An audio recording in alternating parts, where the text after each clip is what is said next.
Herkese merhaba. Umuyorum beni açık bir şekilde, net bir şekilde duyabiliyorsunuzdur. İsmim Kemal Onur Güngör. Ufuk 2020'de Türkiye Faz 2 projesinde çalışmaktayım. Öncelikle tekrardan bugünkü webinarımıza hoş geldiniz. Tatil sezonu olmasına rağmen katılımcıların geldiklerini görüyoruz. Bu kapsamda da ilginiz adına hem proje ekibi hem de çalışma arkadaşlarım adına sizlere çok teşekkür ediyorum. Bugünkü etkinliğimizin künyesinden çok kısaca bahsetmek gerekirse Avrupa Birliği ve Türkiye Cumhuriyeti tarafından eş finanse edilen, aynı zamanda TÜBİTAK'ın ana yararlanıcısı olduğu rekabetçi sektörler programı altında yürütülen ve sözleşme makamı Sanayi ve Teknoloji Bakanlığı olan Ufuk 2020'de Türkiye Faz 2 Teknik Destek Projesi kapsamında bu etkinliği gerçekleştiriyoruz. Bu etkinlik aşina olanların bilebileceği üzere bu projenin 13. KOBİ webinarı. Toplamda 150'den fazla etkinlik gerçekleştirdik. TÜBİTAK'ın belirlediği alanlarda Ufuk 2020'den bu yana şimdiki içerisinde bulunduğumuz çerçeve programında da dahil olmak üzere Ufuk Avrupa'da da EIC Accelerator alanında birçok etkinlikler yapıyoruz. Aynı zamanda yine daha sonra bilgilerini sizlerle paylaşacağımız web sitemiz üzerinden gelecek etkinliklerimizi de takip edebilir ve kayıtları açıldığında ilginizi beyan edebilirsiniz. Bu aynı zamanda projenin 13. webinarı olma özelliğini taşımakla beraber diğer yandan da diğer web seminerimizden farklı bir şekilde aslında biraz soru cevabı sizi yönlendiren bir etkinlik olma özelliği taşıyor. Teknik detay vermek gerekirse Zoom yazılımının alt menüsünde yer alan soru cevap ya da İngilizce kullanıyorsanız Q&A butonu aracılığıyla sizlerden talebimiz etkinliğimizin sac ayağını oluşturan Serkan Beylere, Odysseas'a ve Nikolaos'a uzman sorularınızı yine TÜBİTAK'tan bizlerle beraber EIC Ulusal İrtibat Noktalarımız Sayın Merve Diyarkaya ve Sayın Tarık Şahin'e bütün sorularınızı iletmenizdir. Etkinlikten sonra da 15 dakika boyunca belki yayını açık tutabiliriz soruların yoğunluğuna göre olarak. Yine etkinlikten sonra bu sorularınızı eğer etkinlik sırasında aklınıza gelmezse bizlere iletebileceksiniz. Şimdi sözü çok daha fazla uzatmadan TÜBİTAK, EIC Ulusal İrtibat Noktamız aynı zamanda proje yöneticilerimizden Sayın Merve Diyarkaya'ya devretmek istiyorum. Merve Hanım söz sizindir. Çok teşekkürler Kemal Bey. Herkese merhaba, hoş geldiniz. Bu hafta biraz çarşambada tatil olduğu için aslında herkesin iznini kullanabildiği bir hafta. Ancak 100'e yakın katılımcı var. Bu kadar yüksek ilgi olduğu için çok mutluyum. Öncelikle tüm katılımcılarımıza bugünü bize ayırıp etkinliğimize geldiğiniz için çok teşekkür ederiz. Kısaca kendimi tanıtayım. Ben Merve Diyarkaya, Tarık Bey ile birlikte EIC Ulusal İrtibat Noktaları olarak görev yapmaktayız. Etkinlik boyunca da burada olacağız. Zaten davet metninde sorularınızı Türkçe veya İngilizce sorabileceğinizi belirtmiştik. Ayrıca EIC Accelerator programı konusunda TÜBİTAK'ın direkt olarak ilgilendiği alanlarda da sorunuz olursa direkt olarak sorabilirsiniz. Lütfen bu etkinliği kullanın ve aklınıza takılan bütün EIC Accelerator ile ilgili soruları sorun. Çünkü gerçekten çok değerli ve değişik formatta bir etkinlik olduğu için de interaktif bir katılım olacağına güveniyorum. Ve sorular bağlamında da etkinliğin ilerleyeceğini güveniyorum. Bütün sorularınızı hem uzmanlarımıza hem bize sorabilirsiniz chat butonunda. Daha önceden soruları e-mail yoluyla iletebileceğinizi söylemiştik. TÜBİTAK'ı ilgilendiren iki konuda soru geldi. İsterseniz kısaca onlardan bahsedeyim. İlk sorumuz plugin mekanizmasının devreye konulup konulamadığıyla ilişkiliydi. Plugin belki bilmeyenler vardır. Avrupa Komisyonu bazı ulusal destek programlarına bir sertifika vererek bu programlardan daha önce fon almış KOBİ'ler ve startupları direkt olarak tam başvuru yapma aşamasını götürmek için bazı ulusal programları sertifika vereceğini açıklamıştı. Bu süreç geçtiğimiz yıl başladı diyebiliriz. Yani şöyle başladı. Avrupa Komisyonu bu konuda TÜBİTAK gibi resmi kurumlardan başvuruları aldı ancak henüz resmi olarak sonuçlara ulaşmış değiliz. Bu konuda resmi sonuçlara ulaştığımız anda ve bu plugin mekanizması devreye konulduğu anda web sitemizden ve sosyal medya kanallarımızdan duyuruyor olacağız. Mutlaka bu konuyu web sitemiz ve sosyal medya hesaplarımızı takipte olun bu konuda. İkinci bir konu da biliyorsunuz Avrupa Birliği programları için TÜBİTAK'ın yürüttüğü bir destek mekanizması var. Koordinatörlüğü destekleme programı ve bunun altında startuplar ve KOBİ'ler genelde EIC Accelerator için proje yazdırma desteğine başvuruyorlar. Geçtiğimiz yıl ilkbahara kadar bu program sadece short application geçtiyseniz full application process sahnesinde, aşamasında başvurabileceğiniz bir programdı. Ancak bu ilkbaharla birlikte EIC Accelerator kısa başvuru aşamasında da TÜBİTAK'ın kriterleri doğrultusunda TÜBİTAK'a başvuru yapıp proje yazdırma desteği almak üzere başvurunuzu yapabilirsiniz. Bu iki nokta dışında yine TÜBİTAK'ın desteklerine dair veya EIC Accelerator'ın herhangi bir noktasına dair sorularınız olursa bekliyoruz. Now, I will continue my short opening speech in English. Welcome to our webinar, and I'm really happy to have you to this insightful meeting. And our distinguished experts, Odysseas, Nicholas, and Serkan Bolat Bey will be here to address your question. And Tarık Şahin Bey and me will be also be here during the meeting, so you can ask your question either in English or Turkish. Please feel free to ask your all question and because we are here to guide you in this process. As you may know, the EIC Accelerator submission system will be little bit have been little bit chaotic in these recent weeks. EIC Accelerator short application process IT system is closed and like kind of carried to new IT systems. And for the full application process, funding and tenders portal is in the use right now for the SME submission. So we are trying to answer your all questions regarding the application process as well as all the EIC Accelerator points. So please use this opportunity to ask your question. So right now I am handing over to my speech to Odysseas for his presentation. Thank you, Merve. Thank you so much. I hope everyone has enjoyed the summer, and we are back now for the next season, for the next calls. And we chose to start with this webinar, and we'd like to make this webinar as interactive as possible. So we invite you to ask questions even as we speak, either through email or through the facility of Zoom. So you can ask your questions. We will respond to them live, and we will collect all answers to distribute them to you through our help desk. I have a very short presentation to remind you a few things. So I will share my screen at the moment. Okay.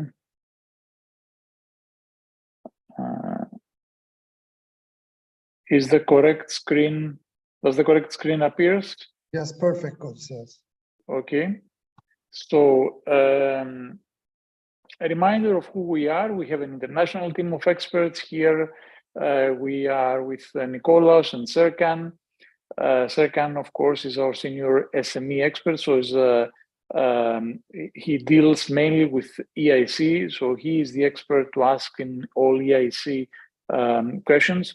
We have Kemal with us, and we have another team supporting us at the back. We started back in 2019, even pre-COVID, and we continue now our support to Turkish organizations and companies, not with Horizon 2020, of course, anymore, but with Horizon Europe.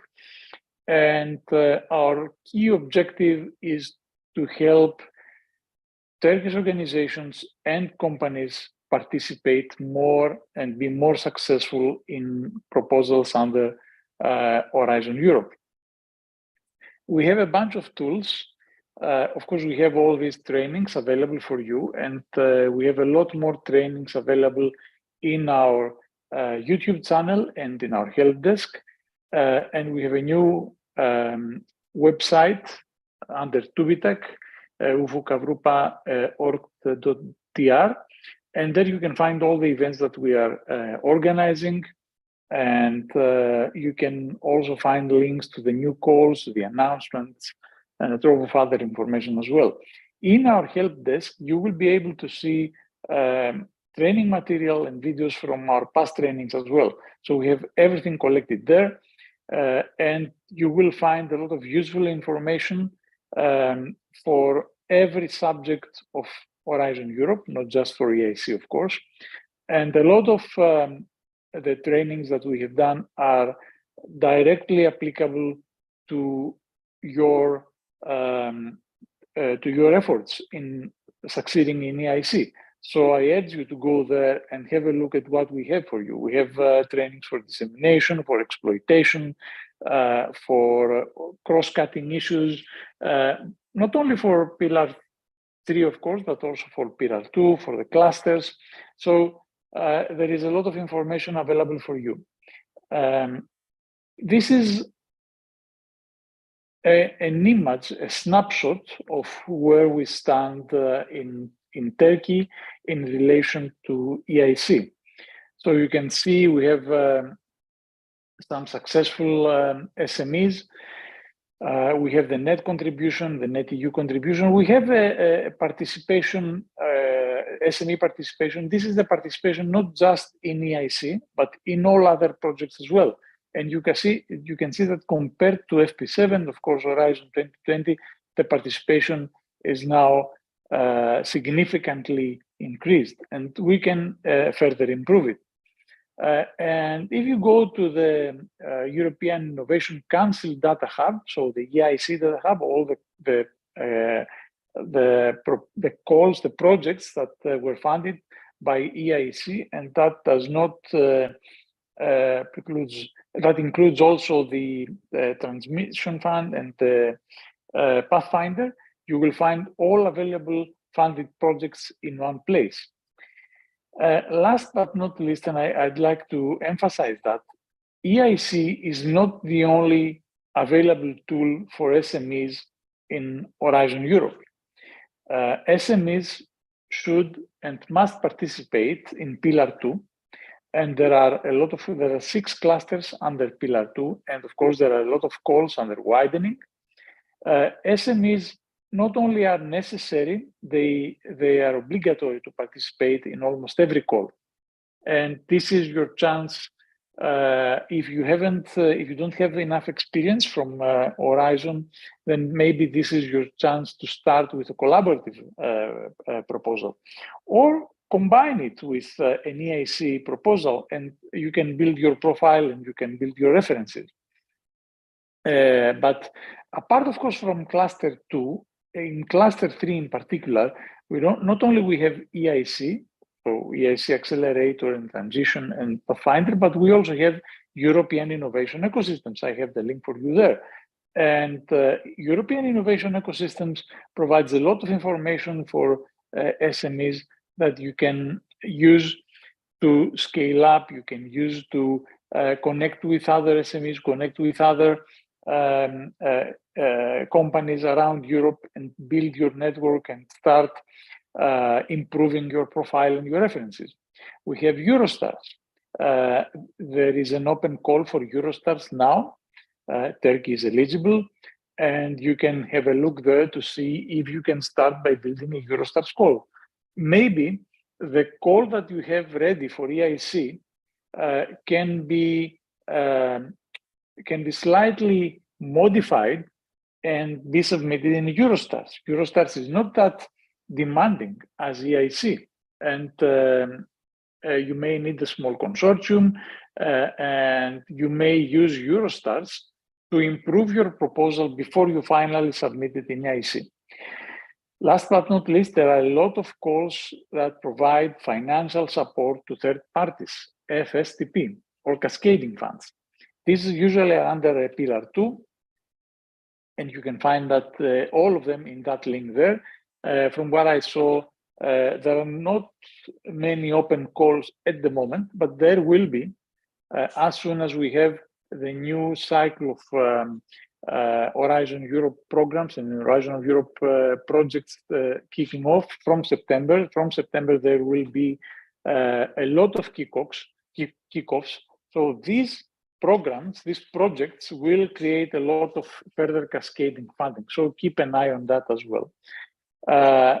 That's all from my side. Of course, we expect your questions, and the way that we will handle this webinar will be more interactive than the other ones. So we want to listen to your questions, and we want to listen to the problems that you are facing, so that we can discuss them and see how you can improve your writing, how you can improve your proposal. That's all from me at the moment. I don't think that you have any questions there. We will, of course, distribute this information to you through the help desk.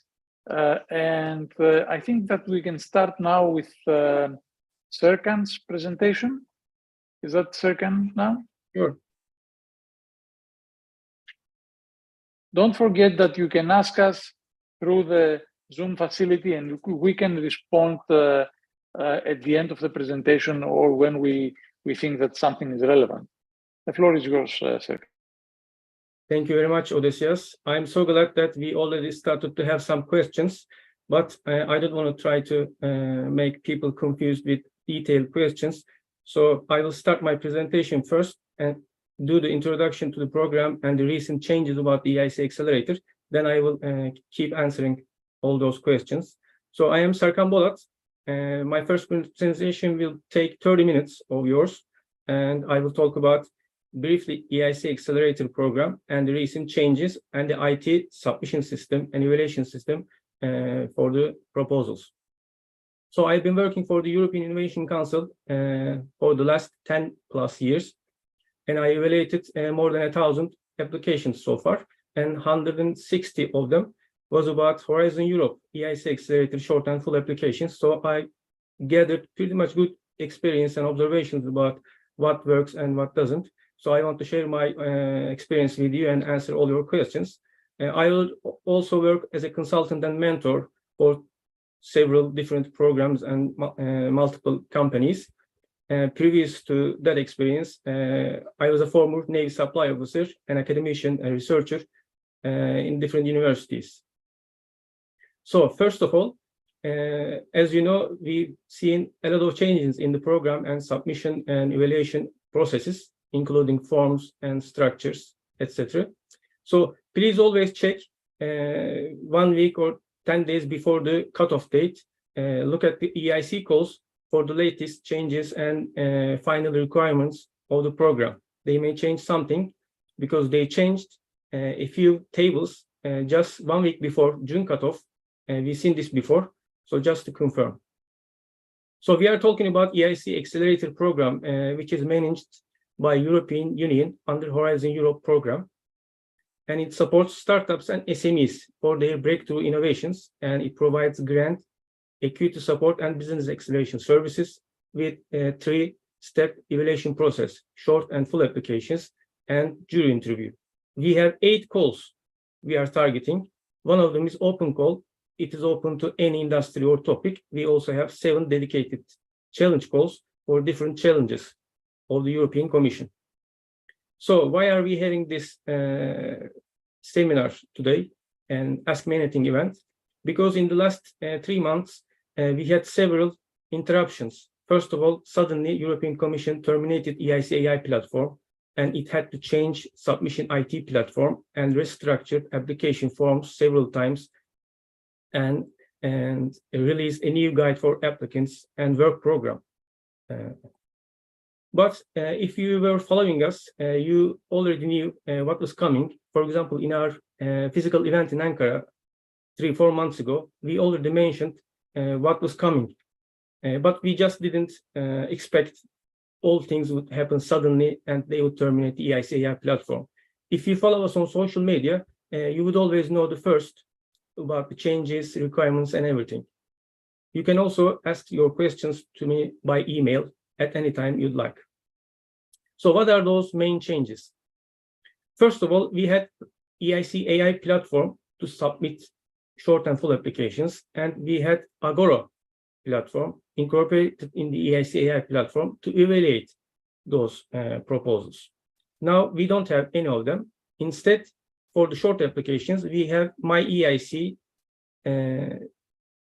specific dedicated to short applications, a specific IT platform, and we have funding and tender opportunities portal, which we are used to use for any Horizon 2020 and Horizon Europe program. So as of this cutoff, we will also use, including the last cutoff, we will also use this portal for full application submission. We will also use funding and tender opportunities portal for evaluations and to receive our evaluation summary reports. We also had two different parts in the EIC AI platform that are not replaced with new tools in the new system. They were just canceled. One of them was search for fundings option. It was under discovery menu option in the EIC AI platform, and we could search grant and equity investment and other types of funding opportunities within Europe and other countries, including Turkey, national grants, VC opportunities, and EU grants other than Horizon Europe. And the other one was diagnostic tool, which we saved ourselves finally.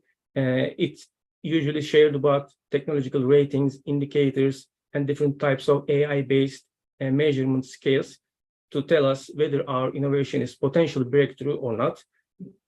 They're totally gone. No need tool to replace them. So previously, we had short and full proposal online forms. Currently, we will continue to submit our short proposals through online forms, but we will have PDF forms.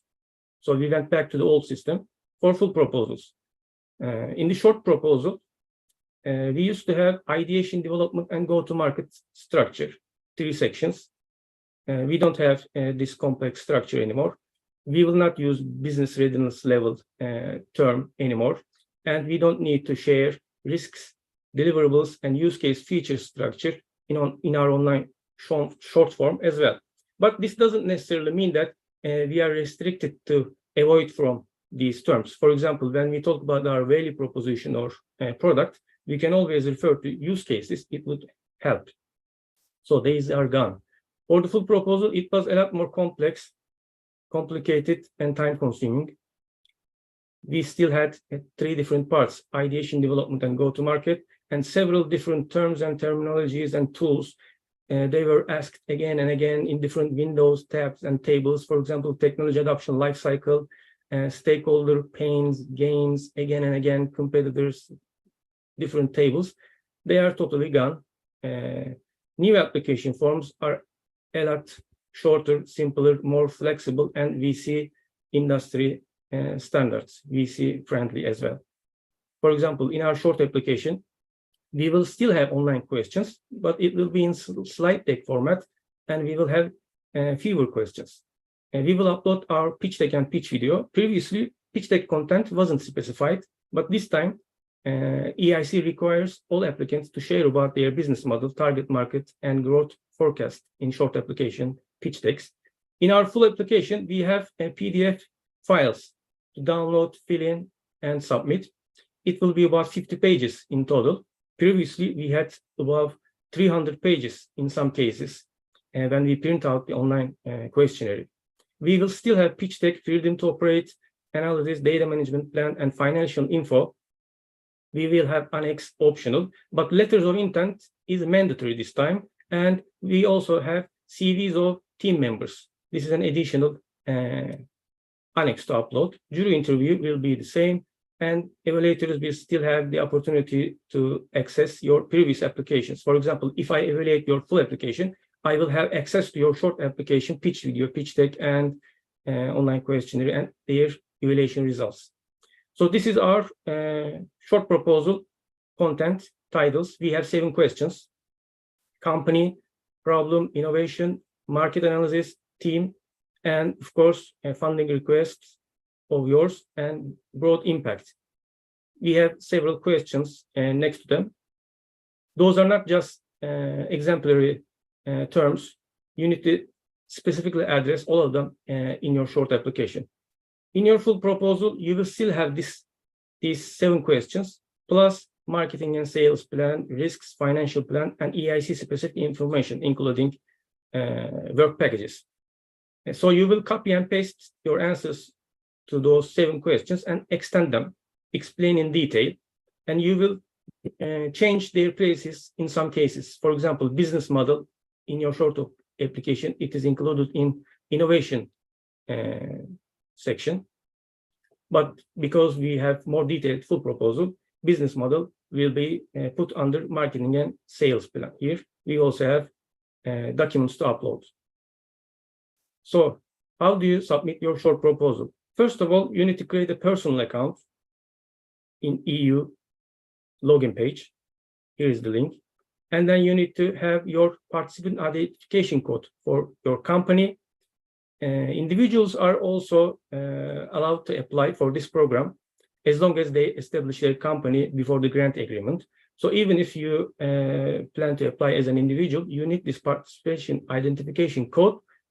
So you will fill this table with your personal information rather than company. Once you get the code, you will type myeic.esmea.eu and you will access the short proposal submission platform. This is the dashboard. You will see your name and everything here, and you will create a new proposal. Here you can click create a new proposal and you will reach this page. You will include general information about your proposal, abstract, duration of project 24 months, and the other information. Then you will start answering 7 questions. Problem, market, opportunity. I couldn't keep myself from giving some tips or sharing some codes. So the first one is sell the problem before the solution. There is a reason why the first question is about the problem, because problem needs to be important. In your short application, it is more important than your team or any other resources or your work plan, business plan, etc. You need to target an important, growing, major problem. And when you solve it, you need to have a scale-up potential. So the next question, innovation. I have a quote from Kevin Kelly: don't aim to be the best, aim to be the only. It is always good to be better in some technology aspects or product features, but there should always be the only parts in your value proposition. We can discuss this later if you'd like. Market and competition analysis. There are no solutions, only trade-offs. There are no perfect solutions for every customer segment and at each use case. So you need to talk about pros and cons, advantages and disadvantages, in which cases, under which circumstances your product is the best choice, compared to what, at what cost, and with what hard evidence you have. Broad impacts. I cannot overestimate this part. You should definitely mention which UN Sustainable Development Goals you will contribute, which European Green Deal goals you will help achieve to Europe. This is just a screenshot from a recent video shared on ESMEA YouTube channel. So I'm never using my email signature when I'm writing to people who know me. It is saving, even though not so much, still 5 kilobytes per email. So this is how important this carbon emission is for European Commission. This is part of a staff initiative. So one email may probably create 10 grams of carbon, but it is even important to delete that email signature. So you should definitely target some broader aspects of your proposal. Here is your company page. The first part will come from funding and tenders portal, PIC number information. The second part, you will introduce some new information. Be careful. You are free to be authentic yourself, build your own case. Some companies try to compare their products, projects, and financial projections to others, but you cannot compare one company at TRL 5 asking for 5 million euros with another company at TRL 8 asking for 2 million euros. So your financial projections, your needs, number of work packages, deliverables, etc., they can change and they should be specific to your project. So don't be afraid to be authentic and original. So next question is team and management. You need to add your team members and include some information about their capabilities and why they are suitable for the project. I have two metaphors that I like most for startups, particularly when they are building their breakthrough innovations in their initial months. Rock bands and mafia. Rock band represents creativity, imagination, working 24/7, creating a following, and mafia represents to me being loyal to your friends, your co-founders, employees, and being loyal to your mission. These are the things that I love, that I wanted to share. And funding request. You will specify which types of funding type and amount you will request from the European Commission. Of course, you can change these amounts and type at your full proposal application. So don't overthink.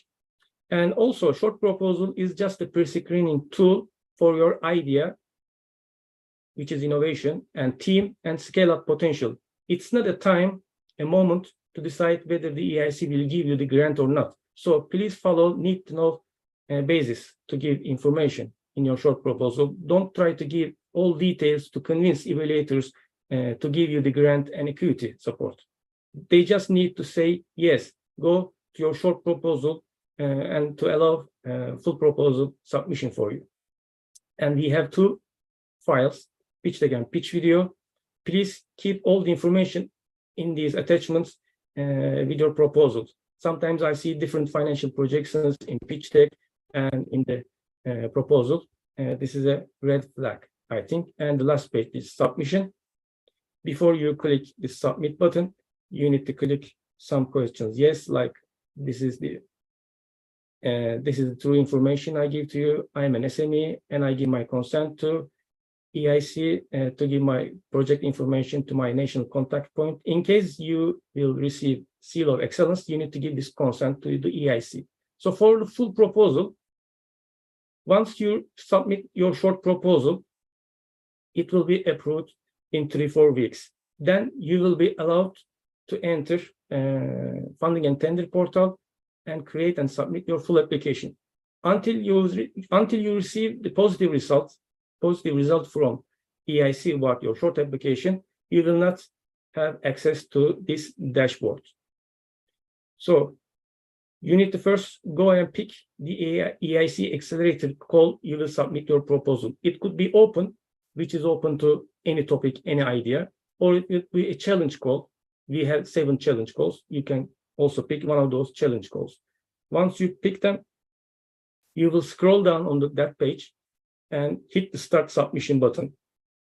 And you will reach the dashboard for full proposal creation and submission.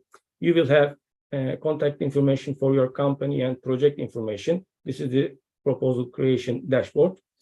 Before you go further, before you save and click next, you need to download 3 templates. You need to click download part B templates, and a new Windows will pop up. You see 3 different files: financial information, Excel sheet, mandatory data and consent, Excel sheet, and Accelerator full application template. You will have 9 files to upload in the system. 3 of them has templates. For the other parts, you have the flexibility in terms of format and content. Here are general outlook of those attachments. Application form, it has 2 sections. First of all, business case. So regardless of the funding body, it could be venture capital fund as well. You need to build a business case. Then the next part, EIC specific information. It includes work packages, funding requests, etc. The next one is financial information table. You need to fill in and upload. So you have financial projections for the next 5 years, financial statements for the past 2 years, and some cap table and broke down of the budget in terms of web packages. It's a simple one file with 3 tabs. And the last one is the easiest one, mandatory data and consent, little checkboxes and basic information.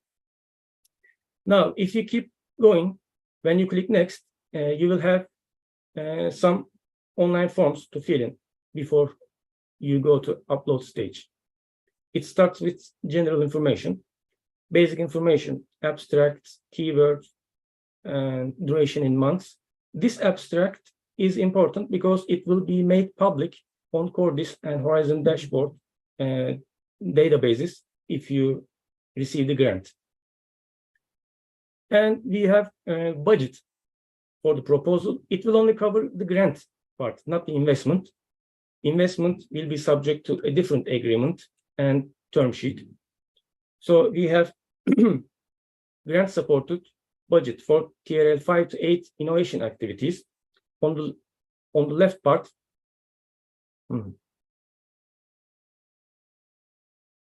my PowerPoint just stopped. Let me check. It came back. So on the left, we have expenditures, budget items. On the right, we have income. I also call this financing because income is sometimes confused with income generated from the customers. Let's look at a little bit more detail. So European Innovation Council will reimburse 70% of your total eligible costs. It will also give you 25% of all those eligible costs except subcontracting as an indirect cost, which you will not need to report to EIC. Let's see an example here. Let's say you have 10 employees and you pay 5,000 euros on average to each one of them, and you have 24 months for the project. So 1.2 million euros for the staff salaries, and you have subcontracting costs. Some tasks may be outsourced, and you will certainly have some equipment, travel, and other goods and services, products, intermediate products costs, and you will put everything together. And 25% of these numbers, except the subcontracting, will be indirect costs, and it will also be eligible. So in total, your eligible costs are 3 million. 70% of it will come from European Commission as a grant, 2.1 million euros. So you need additional 900,000 euros as co-financing, 30% co-financing, and it will come from revenue, let's say income generated by the action. It will come from customers. And we have 500,000 probably from venture capital firms, investors, angel investors, or other grants, perhaps. And 100,000 euros is your own capital. So if you see total eligible costs are the same as total income. But be careful, if you add subcontracting costs, then you need to add a table to detail why those tasks need to be subcontracted or how you selected those subcontractors. So it's an additional table. So if you are able to reframe those subcontracted tasks as services or contractors, then it will be better because you will save yourself from an extra evaluation point. And you will definitely add purchase costs, and you will add a table for those purchase costs in your work plan. And 30% co-financing has become more important recently. If you don't have money at all, and if you request blended finance, you put evaluators in a very tough position to decide whether to give you the grant and equity or not. So some type of co-financing had better be ready. And there are also some sections in your full application that you need to refer to this budget and explain them in detail. I have two reminders for you. One of them is data, the other one is artificial intelligence. As you know, we are not an EU member state. So under personal data, we need to answer some questions as yes here. If we click yes, we will have another open box here, a free text box that we need to detail whether we transfer data from Turkey to other European countries or not, etc. We also need to specify page numbers that we give more detail in our proposal. Relevant proposal sections could be section 3.7 and annex. European Union pays a lot of attention to data management, privacy, data protection, and transferring this information between EU countries and non-EU countries. So please select these yes and no questions carefully. The other one is artificial intelligence. This is also one of those areas European Commission puts a lot of emphasis. If you click yes, you will have another box here to give a little bit more detail, maybe 2-3 sentences, and in the proposal more, and you will specify number of pages, page numbers over here, so that evaluators can look at and evaluate your proposal. In evaluation system, evaluators will have a warning from the European Commission.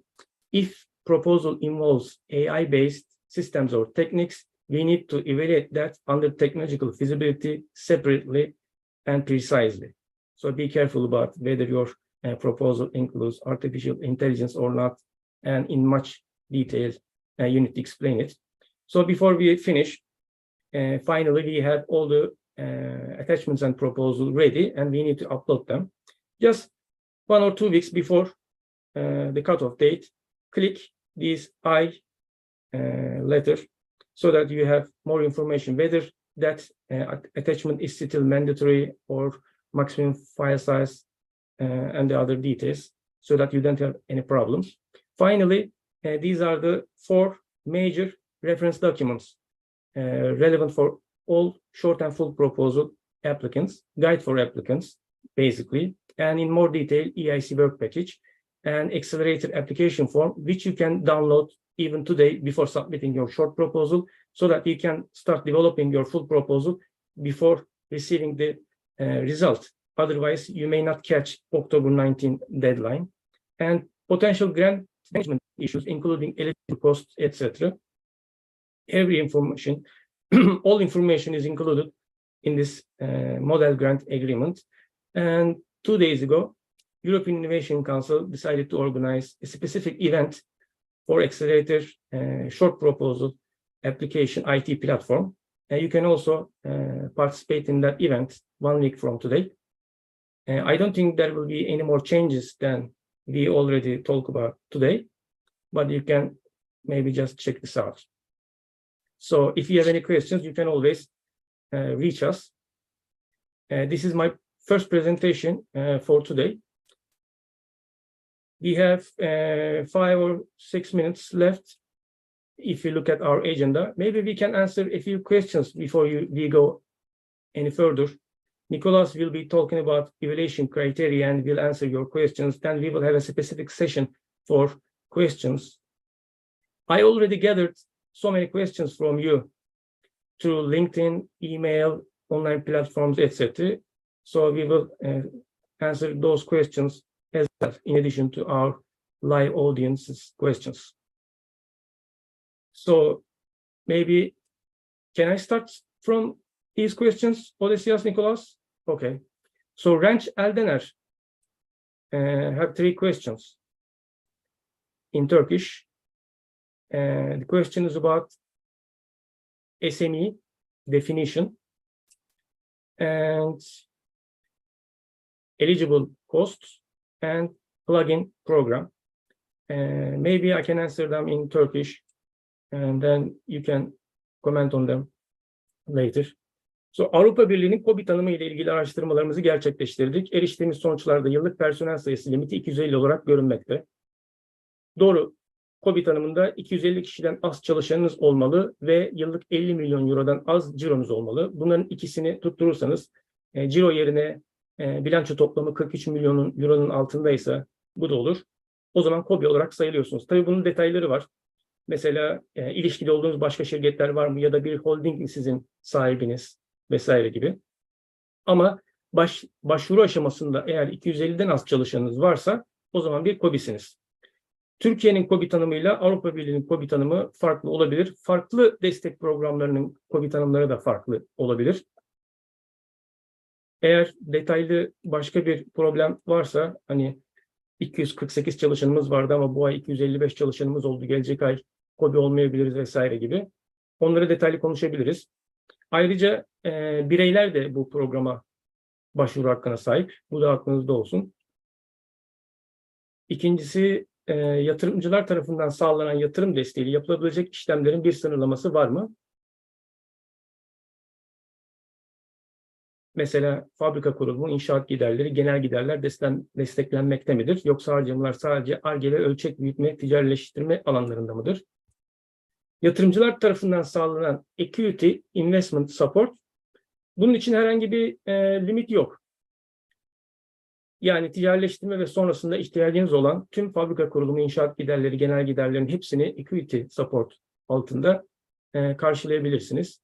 Ar-Ge ve ölçek büyütme, ticarileştirme alanlarında Ar-Ge ve inovasyon faaliyetleri hibe ile destekleniyor. Yani 2,5 milyon euro maksimum alabileceğiniz hibe ile teknoloji hazırlık seviyesi 5-8 arasındaki faaliyetlerinizi, yani inovasyon faaliyetlerinizi karşılayabilirsiniz %70 oranında. Yatırım karşılığında tabii şirketten hisse vereceğiniz için ayrı bir anlaşma yapacaksınız. Yani Grant Agreement ve Investment Agreement farklı. Investment Agreement'ın ayrı bir term sheet olacak. Ayrı milestone'lara tabi olacaksınız. Ayrı bir pazarlık süreciyle, şirket değerlemesi ve karşılığında vereceğiniz hisse oranıyla yapacağınız bir çalışma. Yani para sizin. Ticari başarı için neye gerekiyorsa harcayabilirsiniz. Kabaca bunu söyleyebiliriz. Plugin uygulamasıyla bir proje önerisinin desteklenmesi halinde sadece ilk aşama başvurusunun geçilmesi mi sağlanmakta? Süreçle ilgili başka bir avantaj daha var mıdır? Sadece ilk başvuru aşamasının geçilmesi sağlanmakta. Kısa başvuruyu Avrupa Yenilik Konseyi'ne göndermeden tabi olduğunuz program dahilinde onayı alıyorsunuz ve tam başvuruyu göndermek için uygun bir hale geliyorsunuz. O gösterdiğim online dashboard'a ulaşabiliyorsunuz. Başka bir avantaj daha var mıdır derseniz somut olarak, resmi olarak yok. Fakat ulusal bir programdan, örneğin TÜBİTAK'ın başvuru sistemlerinden, eleme sistemlerinden geçmek, başarıyla bir programı yürütmek, elbette ki EIC'den önce dolayısıyla başka yatırımcılar, hibe veren kuruluşlar, girişim sermayesi fonlarıyla ilişkili olmak ve bunları başarıyla çeşitli milestone'ları atlatmış olmak kredibilitenizi arttıracaktır değerlendiricilerin gözünde. Ama somut olarak Serkan bir Bey, puan. Efendim? buraya bir katkı, bir iki cümle bir şey söylemek isterim. Tabii, buyurun Tarık Bey. Şöyle, plugin aslında şu anda göründüğü kadarıyla evet sadece short application phase'i otomatik olarak geçmelerini sağlayacak firmaların, ulusaldan destek almış olan firmaların. Fakat şimdi şöyle bir gözlemimiz var. Bu fonlar arası sinerji çok fazla gündeme getiriliyor artık Avrupa Komisyonu tarafından. Ulusalda verilen desteklerle uluslararası destekler arasında bir sinerji oluşturulması. Bu da aslında bunun bir yöntemi. İşte ulusalda Türkiye'de destek almış firmaların uluslararası bir programla bir şekilde etkileşimini sağlayacak bir mekanizma. Sadece şunu söylemek isterim ki gelecekte muhtemelen bu şekilde etkileşim isteyen daha fazla program, daha fazla çağrı, daha fazla olanakla karşılaşacağız. O yüzden plugin şu anda bana soracak olursanız şu anki haliyle uygulamaya geçilse bile short application yapmaktan daha zor bir süreç gibi görünüyor. Hani bu gelecekte oturacak ama muhtemelen yani orta vadede daha fazla geçirgenlik olan koşullarla karşı karşıya kalacağız. O yüzden hani bu ulusal programlardan uluslararasına geçiş konusu bir şekilde bir aklımızda olmasında fayda var diye düşünüyorum. Sadece böyle bir katkı vermek istedim. Teşekkürler. Çok teşekkürler Tarık Bey. 2024 ve sonrası için daha umutlu olduk o zaman. Daha güzel günler bekliyor bizi inşallah. O zaman İnşallah. evet, yani diğer soruyla devam edebiliriz. Ayhan Ozan Yılmaz. How do the applications that have completed phase 1 affected by the procedure and IT system changes in EIC Accelerator applications? So would you like to comment, Nicolas or Odysseus, or I can keep answering a few English questions as well. So if you have already completed your phase 1 application, and I have one your comment for the previous question. Sorry, Serkan, I have one comment for Sure. the previous question. If I understood correctly about the definition of the SME, sometimes it may be more complicated, especially if you have funds that have already an equity stake at the SME. So there is an explicit definition by the European Union. I have posted the link to the chat, and all participants should look at that, because maybe you believe that you are an SME, but if there are other bigger companies participating, or even natural persons participate in your company that are linked with bigger companies, then you may not be considered an SME. So this may be tricky at some stages. For the majority of SMEs, that's not a problem. They are clear SMEs. But if there are bigger funds that have already invested through the process, then maybe they are not. That was for the previous question. You can proceed, Serkan, and we can comment later. Sure. Thank you very much for the explanation. So the current question is about applications that have completed phase 1 procedure. How can they proceed with full proposal? If you receive the positive result, then you are allowed to submit your full proposal. Those previous old EIC AI platform, already it is terminated. The information and applications and positive results were transferred to new system, both for short and full applications. So you can continue your application on funding and tender portals for full application. If you received no-go, then you already received a link with PDF file and everything for your phase 1 by your short proposal. You can continue to revise and adapt that previous short application for the requirements of the current short application process and expect for a positive results. As far as I saw in the system, all the information was transferred to the funding and tender opportunities portal, because I created a dummy proposal in the AI platform. I was playing on it in order to respond to our applicants, of course. And I saw that all that dummy proposal was also transferred into the funding and tender opportunities portal. And I can still play on in that proposal in funding and tender opportunities portal as well. So I think that already accepted phase 1 proposals are already transferred into the funding and tender opportunities portal. Right. So EIC successfully managed this transition period. So you are fine. So Volkan Özgül, Volkan Bey, EIC Accelerator programında TRL 7 seviyesinden TRL 9 seviye hazır ürüne kadar olan süreçte seri üretime yönelik kalıp üretimi ve OEM fabrikaları ile yapılacak seri üretime yönelik masraflar dahil tüm giderleri karşılıyor mu? Burada maliyetlerin uygun olup olmaması iki şeye bağlı. Bir tanesi bu faaliyetler TRL 5 ve 8 arasında hibeden destekleniyor.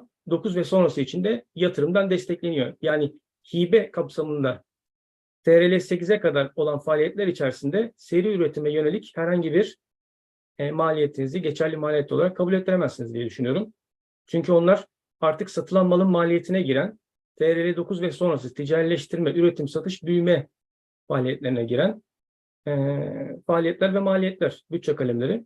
TRL 9 ve sonrası için daha önce de konuştuğumuz gibi yatırım alacağınız için o para zaten sizin. Şirket hissesi vereceksiniz.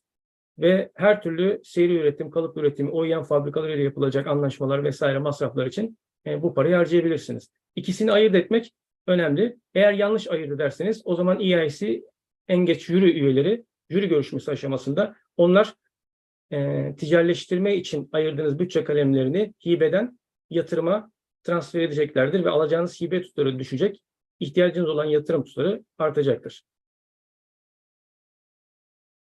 Diğer bir soru. What are the main changes on the application procedure? What are the possible effects on the acceptance rates? We already talked about main changes about the application process. This question came before my presentation. What are the possible effects on the acceptance success rates? I don't think there will be any change in the success rate because we will probably have similar amounts of application and we still have the same budget. And the changes apply to all applicants. And there is no change in the evaluation criteria. Would you like to comment, Odysseas or Nicholas, about potential effects? Yes, I believe you're right, Serkan. There was a mess up with the IT system, but I don't think it will affect.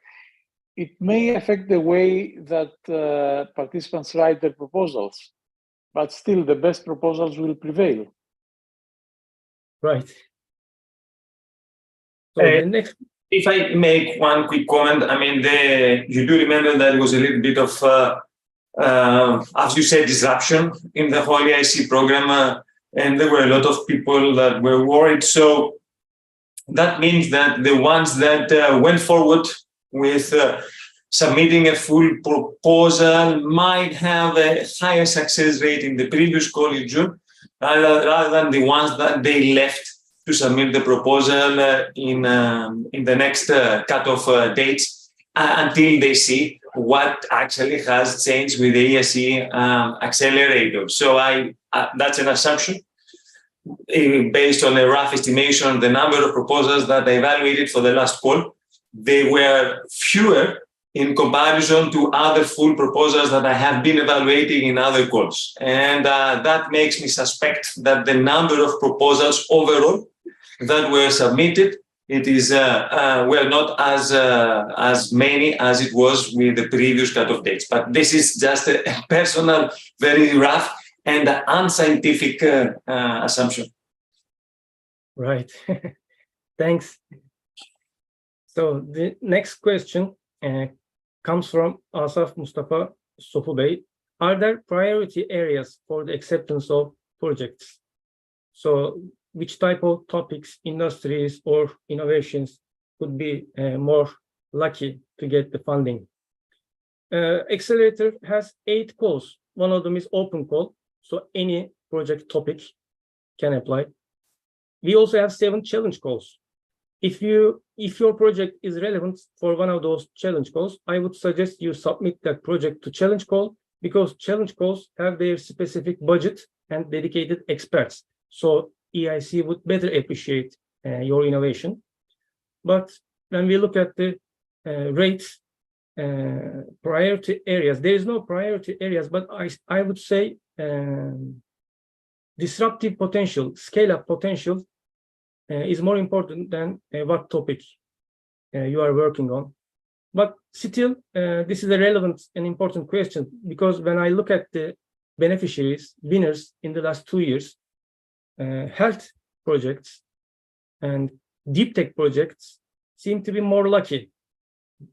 They receive more funding, their success rates are higher, their company valuations are higher. So quantum computing, semiconductors, chips, artificial intelligence, medical technologies, or digital products, software for health industry, I usually see this type of projects in the winners list.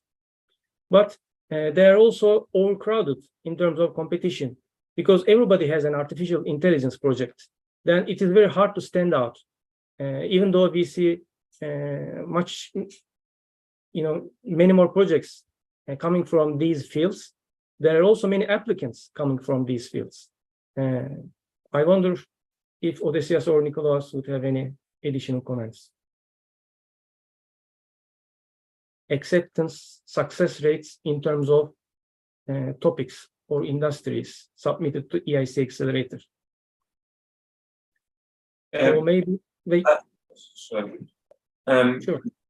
Personally, thank you. There is not such a thing if it is outside the challenges. As you mentioned, Serkat, there are different criteria for all the different technologies to show how disruptive, how big the market potential is, the scalability. So as long as you support that, it has nothing to do with the technology. On the other hand, it has to do with the competition. Because if you have a lot of competitions in that area, technology area, then the chances of being accepted are not that high. Thank you very much. I think I have another comment, not specifically for EIC, but I think there is an improved success rate, and this is because we have a lot more calls now. So we have a lot more dedicated, even in clusters, we have very explicit calls which describe in a lot of detail what they expect, and this happens with the challenges in the EIC. So we have the challenges, and they have a very specific demand from the companies, which means not a lot of companies can respond to that. So if you are able to respond to a challenge, then chances are that you will have a smaller competition compared to the open challenge, of course. Because there you have to compete with everybody else. But if you go for a challenge, then you, by definition, you face a competition which is very limited to the companies that deal with that specific challenge.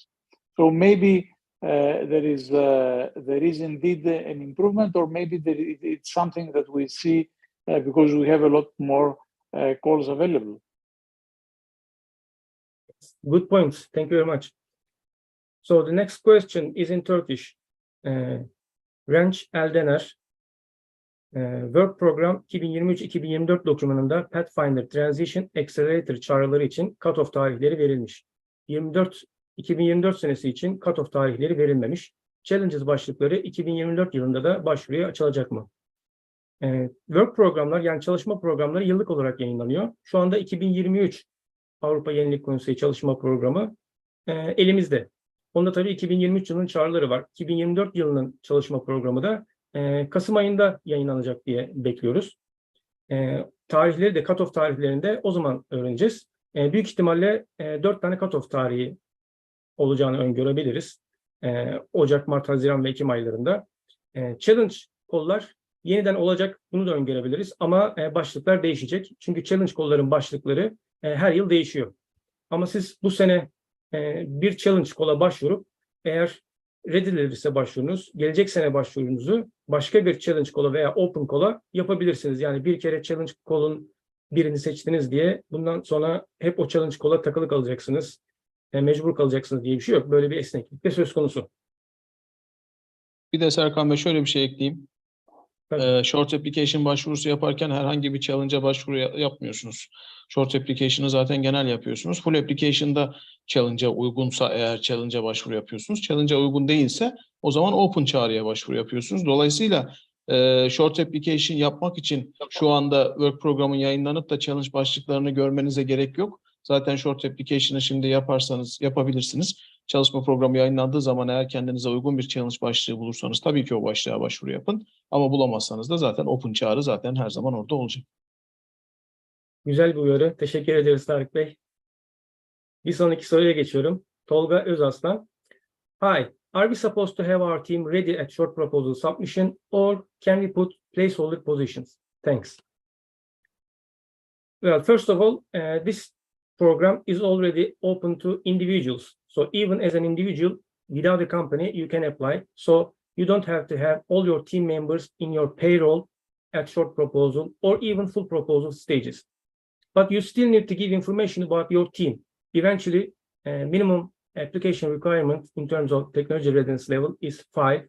So you have some progress. You have past accomplishments. Maybe you had some VC investment, angel investor or grants. So you need to have a team members, whether they are working in your company or not, external people, contractors, etc.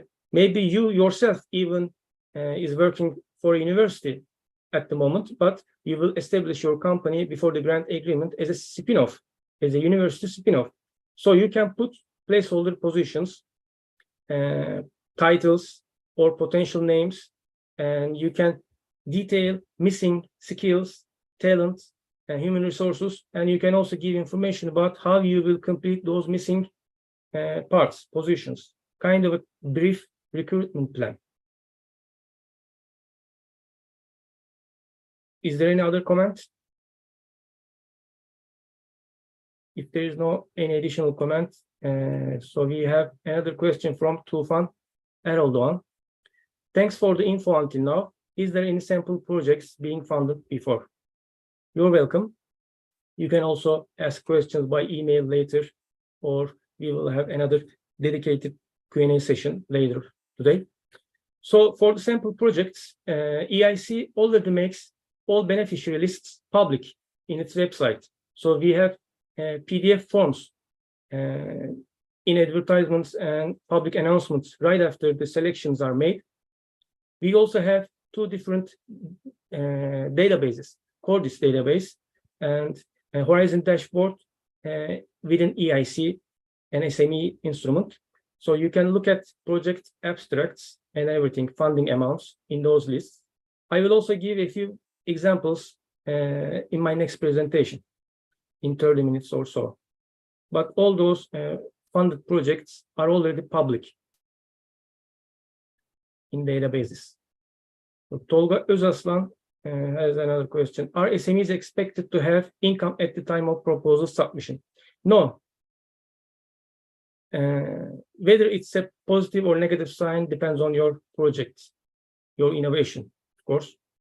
You may just establish your company, as I always say, just before the grant agreement. So you may have no records, either financial or any other company history before the grant project starts. But the project should always have a history, maybe under a different company, organization, or a university, etc. But clearly, no, you don't have to have revenue income at the time of proposal submission or even during the project implementation. Maybe you will launch your product in 2027. You will not have any income, revenue, anything. You will keep developing. Any comments from anyone for the revenue requirement at the time of proposal submission? No income. There is no, if I may say, there is no that kind of requirement. However, it is very positive to have some traction of clients. So to see that there are already clients, maybe from another service or another solution that you are selling in the market, that those clients that are using your product A now would be perfect candidates as customers for your new solution. That helps, and it's also always very good to emphasize that in your application.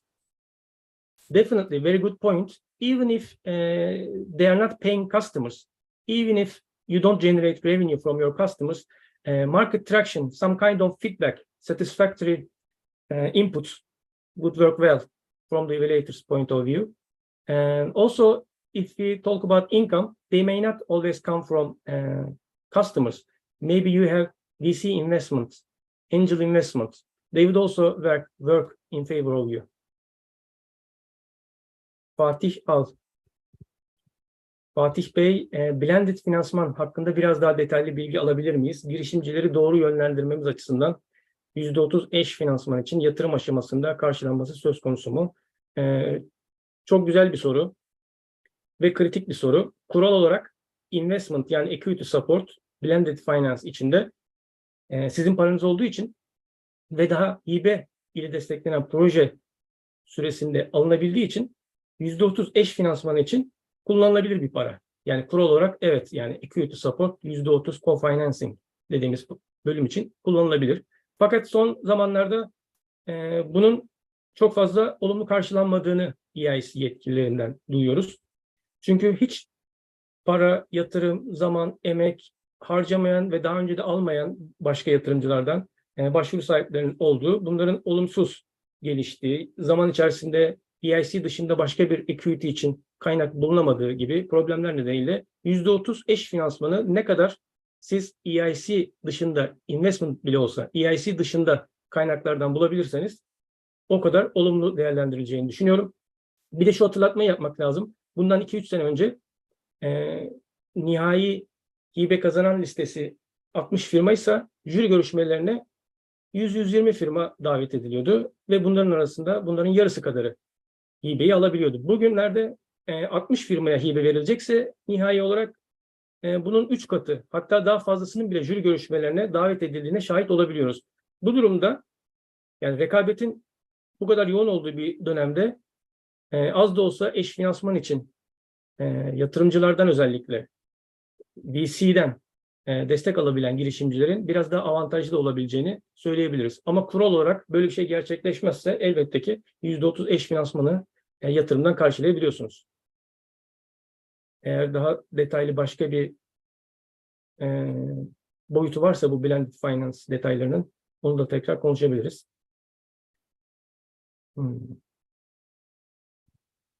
İlker Bektaş, EIC Accelerator programına şu ana kadar Türkiye'den kaç girişim katıldı? Kaçı blended finance alabildi?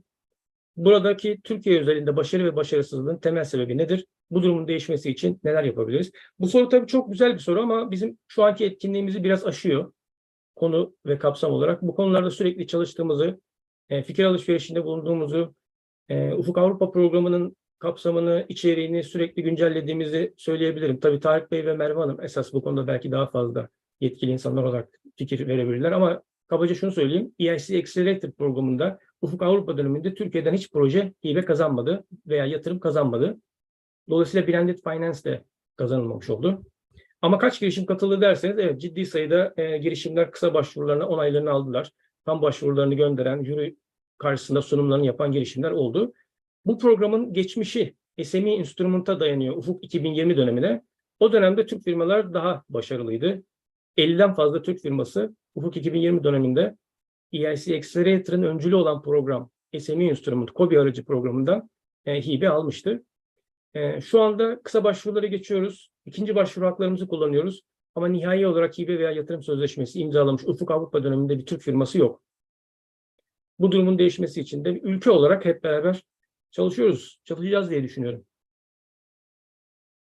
Belki ben firma olarak ne yapılabilir birkaç nokta ekleyebilirim Serkan Bey. Dediğiniz gibi Tabii. aslında bu soru gerçekten derin cevaplar içeren bir soru ama bir startup Accelerator programından başarılı olmak istiyorsa bence öncelikle Ar-Ge'sinden bir tık uzaklaşıp bu Ar-Ge'yi nasıl ticarileştirebilir? Bu kapsamda kendini geliştirmesi lazım. Maalesef Türk startupları hani Ar-Ge yapmaya çok odaklanmış durumda ancak bunu ticarileştirme noktasında biraz daha eksik kalıyor veya o gözle bakamıyor. Belki bu kapsamda takımlarına birini katabilirler veya bağlı bulundukları teknoparklar, TTO'lardan bu konuda destek alabilirler. Bu konuda aslında Türkiye'de pek çok eğitim, etkinlik de var. Onlara katılabilir. Yine startuplar belki yatırımcılar arada sırada pitching etkinlikleri düzenliyor. Yani bir yatırımcının karşısına geçip yatırımcı gözüyle kendi inovasyonlarına bakabilirler. Çünkü aslında Accelerator programı Ar-Ge programından ziyade yatırımcı programı diye bir yatırım programı diyebiliriz. Bu kapsamda Avrupa Komisyonu görmek istediği şey de bu inovasyonların global pazarlarda mevcut rakiplerinin pazar payını da alarak, kaparak nasıl unicorn olabilir? Nasıl Avrupa'ya, Avrupa pazarına domine olup nasıl daha fazla gelir getirebilir? Hani bu bakış açılarıyla inovasyonlarına bir kere daha bakmalarını öneririm ve Accelerator programına da hazırlanırken hem kısa başvuru aşamasında hem de tam başvuru aşamasında daha ticarileştirme odaklı, business minded olarak bakmalarını ve bu konuda sorulara cevap vermelerini öneririm ve bu etkinlikler de aslında bu amaca hizmet ediyor. Geçmiş etkinliklerimize de izleyebilirler. Bundan sonraki etkinliklerimize de katılabilirler. Çünkü aslında 2019'da başladı Turkey in Horizon 2020 projesi. Ve 2019'dan bu yana pek çok online etkinlik yaptık. Özellikle ticarileştirme bazında da pek çok online etkinliğimize ulaşabilirler. Çok teşekkürler Merve Hanım. Doğru noktalara temas. Aynen katılıyorum ben de. Bir değerlendirici olarak yıllardır okuduğum projeler, hem Türkiye'den hem dışarıdan gelen projeler nezdinde. Bir de ben de şöyle bir örnek vermek istiyorum. Yani Türkiye'den gelen projelerde veya başka ülkelerde de hibe kazanamayan projelerin ortak özelliklerinden bir tanesi teknolojiyi hep öne çıkartmaları, Ar-Ge'yi öne çıkartmaları ve projenin başarısını teknolojinin başarısına endekslemeleri. Halbuki Avrupa Yenilik Konseyi'nin önemli kriterlerinden bir tanesi daha kısa başvuruda bile scale up potential dediğimiz yani büyüme potansiyeli yani ürün ve pazarın uyum içinde büyük bir probleme, geniş pazarların hissettiği bir probleme çözüm bulunabilmesi yönünde. Örneğin siz çok nadir bir hastalığa çok yenilikçi bir çözüm bulmaktansa milyonlarca insanın bir hastalığına belki çok daha basit bir çözüm bularak EIC desteğini kazanabilirsiniz bu anlamda. Yani scale up potential'ı önemli. Teknolojiyi en üst seviyeye çıkardığınız zaman genelde pazarın da büyüklüğünü kısıtlamış oluyorsunuz. Fiyatınızı da arttırmış oluyorsunuz. Daha özelleştirilmiş belki bir niş ürün geliştirmiş oluyorsunuz. Geçen gün de yine bu girişimcilerle aramızdaki sohbette Ferrari ve Toyota örneğini vermiştik. Yani bir Ferrari'yi geliştirmek elbette ki lüks bir araç, spor bir araç, beygir gücü vesaire kapasitesi her açıdan teknolojiyi en üst noktaya, sektörü, yenilikçiliği en üst noktaya getirdiğinizi düşünebilirsiniz ama pazara baktığınız zaman Ferrari ihtiyacını hisseden büyük bir pazar, o alım gücüne sahip büyük bir pazar var mı? Ona evet cevabını vermek zor. Halbuki Toyota'nın belki çok daha ortalama düzeyde ya da ortalama üstünde düzeyde ürünleri olmasına rağmen çok daha büyük pazarların problemlerine çözüm olabildiğini görüyoruz. Bu anlamda use case üzerinde durmanızı, yani kullanım amacı üzerinde durmanızı öneririm ben. Ferrari'nin kaç kullanım amacı var? Use case'i var. Belki spor araba kullanmak istediğiniz, hız yapmak istediğiniz zaman kullanabildiğiniz bir araç. Hırslarınızı tatmin etmek istediğiniz zaman, eğer alım gücünüz yüksekse sadece belirli otobanlarda zevkini çıkarabildiğiniz bir araç. Ama Toyota'ya baktığınız zaman çeşitli use case'ler olarak, yani ailece bir yerden bir yere gitmeye kadar, makam aracı olarak kullanmaya kadar pek çok amacı var ve fiyat olarak da daha uygun. Dolayısıyla hani belirli birkaç teknolojik özelliği en üst seviyeye çıkartıp o şekilde projenizin daha özel olmasını, destek almanızı mümkün kıldırmak pek mümkün gözükmüyor. Ürün pazar uyumunu kullanım amaçları, use case'ler bazında düşünüp büyük pazarlara hitap etmek girişim sermayesi açısından daha önemli diye düşünüyorum. Eğer projeniz girişim sermayesi için uygun değilse o zaman EIC için de uygun olmayacaktır. Yani ilk kural aslında, yani EIC'nin sizin tek finans kaynağı olarak düşündüğünüz bir hibe kurumu olmasından çıkması ve daha çok onu, hani kendilerini tabir ettikleri gibi largest European Deep Tech Investor olarak, bir venture capital fund olarak eğer düşünürseniz Avrupa Yenilik Konseyi'ni, o zaman daha doğru projeleri tasarlayacaksınızdır diye düşünüyorum. So the next question comes from Mert Baysal. Mert Bey, are there any previously funded and exited projects? Most of the SMEs are confused about how this process goes on. So each year, European Innovation Council supports about 200 projects. They are all funded. They are publicly listed in Cordis and Horizon dashboards. So you can look at those companies and their projects, at least their project abstracts and funding amounts. We also have exit projects. Yeah, no, we don't have any exit projects. All those equity investments were just done in the last 1.5 years. So there is no exit success story so far. If you can give us more information about confusion, about which part of the process, we can clarify those issues as well. And we will give specific numbers for each cutoff, application numbers and funded project numbers in the next 30 minutes. Kübra Efegil, does our project need to be a deep tech endeavor? Does the EIC prioritize investments that offer both social benefits and substantial revenue potentials, such as e-learning platforms, accessibility models, well-being apps, or does it have to be a deep tech project? I would say if you have a deep tech project, you would be more lucky. And even if your project is an e-learning platform, it can still be a deep tech project. From deep tech, I understand your project is based on scientific discovery, progress in the industry, science, technology, or innovation, or you are raising the bar in your industry and you are adding the quality of life of your customers. So just because you develop accessibility modules or well-being apps doesn't necessarily mean it's not a deep tech project. But yes, EIC prefers to invest in deep tech projects because one of the evaluation criteria for the proposals is that you need to improve your project. You need to add more value to your customers because of the EIC support. If you are able to attract VC funding, for example, for your e-learning platform or well-being apps, if the VC industry already shows interest in your project, then EIC hesitates to invest in your project, or they prefer to invest less, and they prefer co-investors to support you. And we already talked about prioritization and strategic technologies for Europe. But this is not a program for social innovation.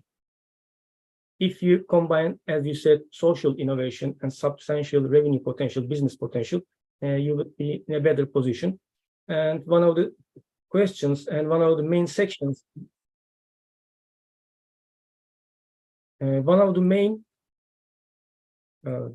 is there any issue with the presentations or questions? Recording stopped and resume it again. Can you hear me, Kemal? Yes, we can hear you, Serkan Bey. Keep Oh, going. thank you very much. So if you can combine social benefits, broader impact in terms of environmental, social, and economic benefits, plus business potential, you would be in a better position, definitely. Yes, you're right. So combine deep tech, broader impact, and business potential. Elif Aktürk, sadece SME'ler mi başvurabiliyor? Uygun başvuru sahipleri açısından hibeyi alacak olanlar, evet, SME'ler, KOBİ'ler olacak. Yani örneğin büyük firmalar veya üniversiteler ya da kamu organizasyonları hibe alamayacaklar. Fakat başvuru aşamasında şirketinizi kurmuş olmak zorunda değilsiniz. Yani birey olarak da başvurabilirsiniz. Hibeyi kazandığınızda hibe sözleşmesini imzalamadan önce şirketinizi kurabilir ve KOBİ olarak, dolayısıyla uygun hak sahibi olarak hibenizi alabilirsiniz. Hatta uygun başvuru sahibi olmak için ilk başta Türkiye'de yaşıyor olmanız da gerek yok. Yani mesela eğer ekip üyelerinden bir tanesi Amerika'daysa o da başvurabilir. Hatta Amerika'daki, Çin'deki bir firma da başvurabilir. Onlar için kuralda tam başvuruyu göndermeden önce şirketlerini bir Avrupa Birliği üyesi ülkede veya katılımcı ülkeler dediğimiz örneğin Türkiye'de kurmaları. Yani başlangıçta kendinizi görmek istiyorsanız her halükarda kısa başvurunuzu bir şekilde gönderebiliyorsunuz. Ama nihai adımlara yaklaşırken şirketinizi kurmanız ve bir KOBİ olarak hak sahibi olmanız gerekiyor. Nurullah Erdem, Horizon süreçlerine yeni anlamaya çalışan birisi olarak hibe ve yatırım projelerinin başvurusu arasındaki farkları kısaca belirtebilir misiniz? Ayrıca üretimin dışında ekosistem, girişimcilik ekosistemi ve yetenek oluşturma konusunda hibe alınabilir mi? Tabii, hibe ve yatırım projeleri Avrupa Birliği, Avrupa Yenilik Konseyi Hızlandırıcı Programı'na tek bir projeyle başvuruyorsunuz. Temel olarak 4 tane destek tercihi yapabiliyorsunuz. Sadece hibe alabilirsiniz. Sadece yatırım alabilirsiniz. Hibe ve yatırımı birlikte alabilirsiniz aynı proje için. Veya önce hibeyi almak isteyebilir. Proje süresince teknolojik ilerlemelere, projenizdeki ilerlemelere bakarak yatırımı da almak isteyip istemediğinize proje süresince karar verebilirsiniz. Hibe ve yatırımın destek türleri arasındaki fark ne? Hibe maksimum 2,5 milyon euroya kadar veriliyor. Yatırım maksimum 15 milyon euroya kadar veriliyor, istisnalar hariç. Dolayısıyla hibeyi en fazla 2,5 milyon euro kadar talep edebiliyorsunuz. Ve uygun maliyetlerinizin %70'inin 2,5 milyon euroyu aşmaması gerekiyor. Dolayısıyla toplam proje maliyetlerinizin 4 milyon euroya yakın olması mümkündür. Hibeyi sadece Ar-Ge ve inovasyon faaliyetleri için harcayabiliyorsunuz. Yani teknoloji hazırlık seviyesi 5 ve 8 arasındaki faaliyetleri hibe kapsamında karşılatabiliyorsunuz Avrupa Yenilik Konseyi'ne. TR 9 ve sonrası, yani ürününüzün ticaretleştirilmesi ve büyümesi aşamalarında yatırım ile karşılatabiliyorsunuz 15 milyon euroya kadar. Böyle bir ayrım var genel olarak. Dolayısıyla yenilikçi bir ürün ve hizmetinizin olması gerekiyor. Ama siz üretim dışında, üretim derken yenilikçi projeler bir hizmet olabilir, iş modeli inovasyonu olabilir, bir sağlık projesi, bir aşı, ilaç, yenilikçi bir tedavi yöntemi olabilir. Yani ille de buradaki destekten kapsam bir fabrika kurulumu ya da ihracata yönelik bir iş yapmak, Türkiye'de üretmek bu anlamda değil. Bunun dışında ekosisteme yönelik destekleri Avrupa Yenilik Konseyi'nin de, Avrupa Birliği'nin de Ufuk Avrupa için ne var? Mesela Avrupa Yenilik Ekosistemleri başlığı altında pek çok hibe programı var başvurabileceğiniz. Eğer siz bir üniversitede çalışıyorsanız, bir hızlandırıcı programı sahibiyseniz, bir girişim sermayesi fonuysanız vesaire ya da bir büyük şirketseniz partner olarak veya bu hibelere uygun başvuru sahibi olarak tabii ki başvurabilirsiniz. Avrupa Birliği'nin Accelerator programının da listelendiği Funding and Tender Opportunities portal. Bunlar için ilk search noktası olacaktır. Google gibi orada anahtar kelimeleri girerek aramalarınızı yapıp her türlü hibe çağrısına ulaşabilirsiniz. Yüzlerce çağrı şu anda açık başvuru için. Olcay Bey bir soru sormuş. Erkan Bey, müdahale ettiğim için çok üzgünüm. Bu Estağfurullah. gündeme de bağlı kalmak için aslında bazı Tamam. sorularımız hepsi çok değerli. Yanıtlarını yazılı olarak da verebiliriz. Tabii. Eğer sizler için de uygunsa we can continue with Nikolaus' presentation. Estağfurullah. Tabii. Reply questions in written. What do you suggest? Okay. Thank you very much for reminding Kemal. So let's stop at this moment and we should stick to the event agenda. So Nikolaus will keep his presentation and we will be back with more questions and answers. Thank you very much. Nikolaus, floor is yours. Thank you. Thank you so much for your patience. I'm sorry. I just kept, carried away. It was very exciting and it's I nice. like the questions very much. We have amazing interest. Amazing, yes. Let me share the screen, so I hope you should be able to see it.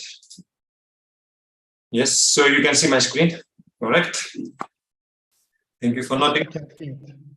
Thank you. Now,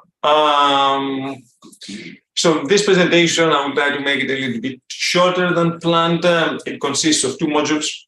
The other one is I'm going to do some changes in the evaluation process that affect also the way that you should write the proposal. Personally, I think this is quite important.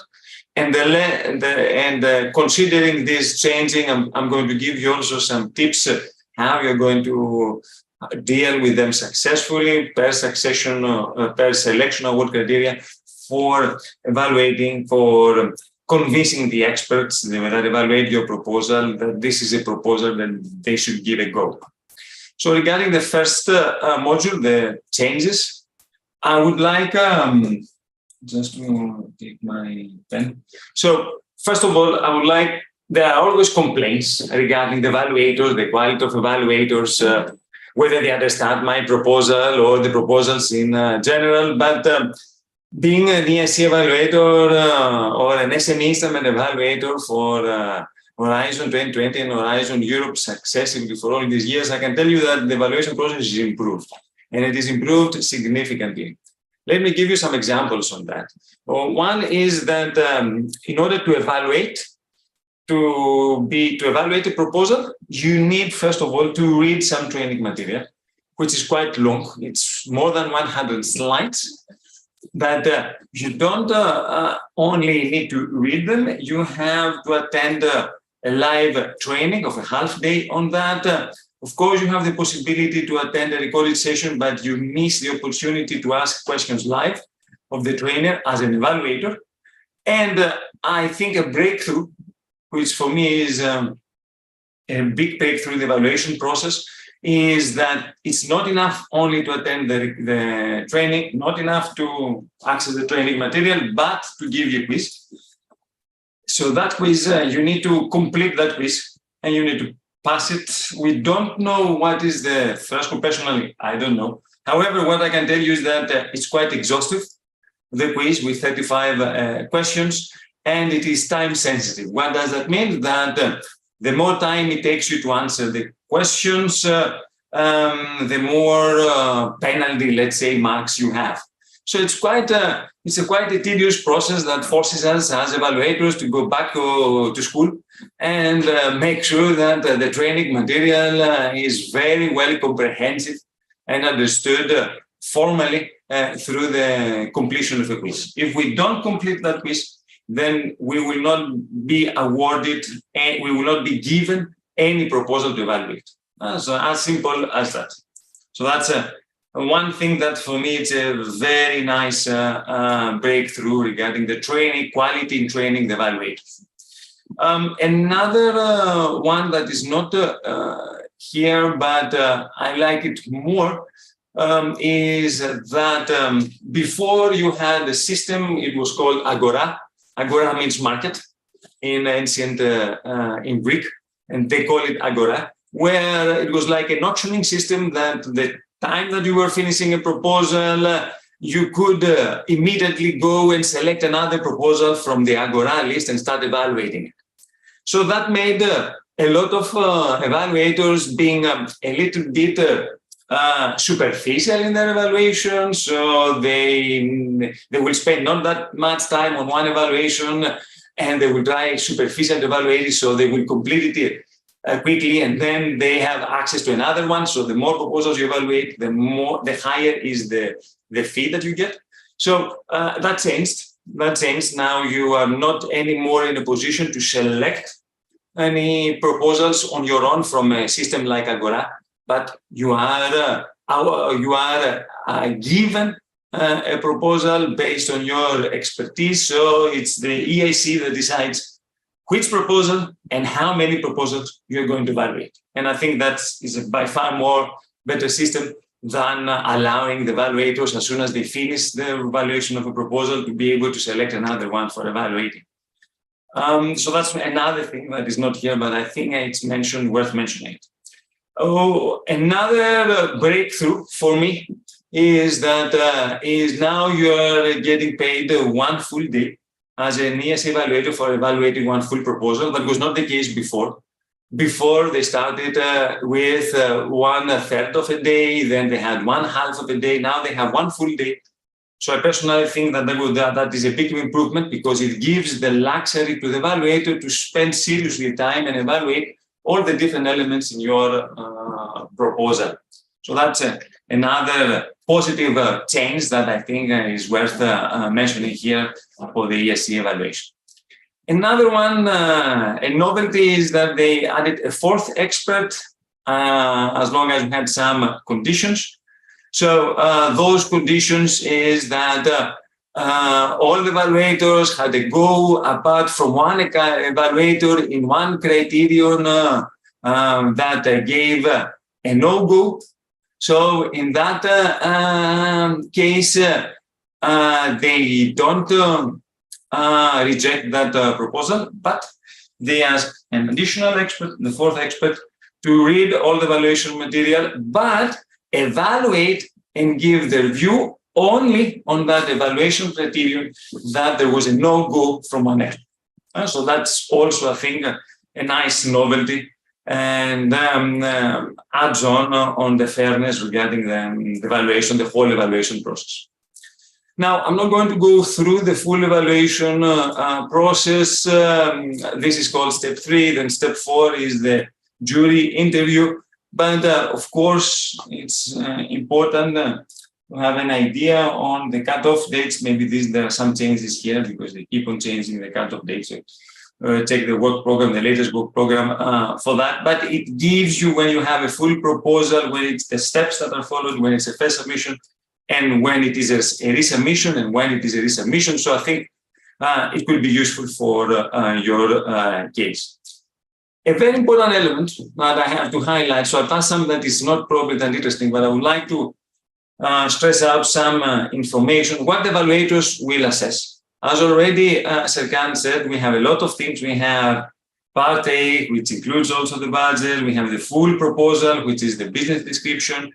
We have the pitch deck that we are checking it, all the financial information in an Excel spreadsheet, a separate freedom to operate analysis that we would like to see a professional legal expert to do that.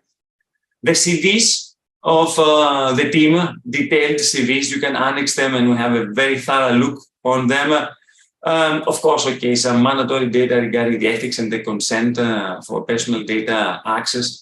Letters of intent, these are quite important, and we have a very thorough look on them and see who is really supporting that solution, how serious they are in supporting it, how big those organizations are, or how valuable are for creating some market. Okay, we have the data management plan, but we are not that much concerned as evaluators.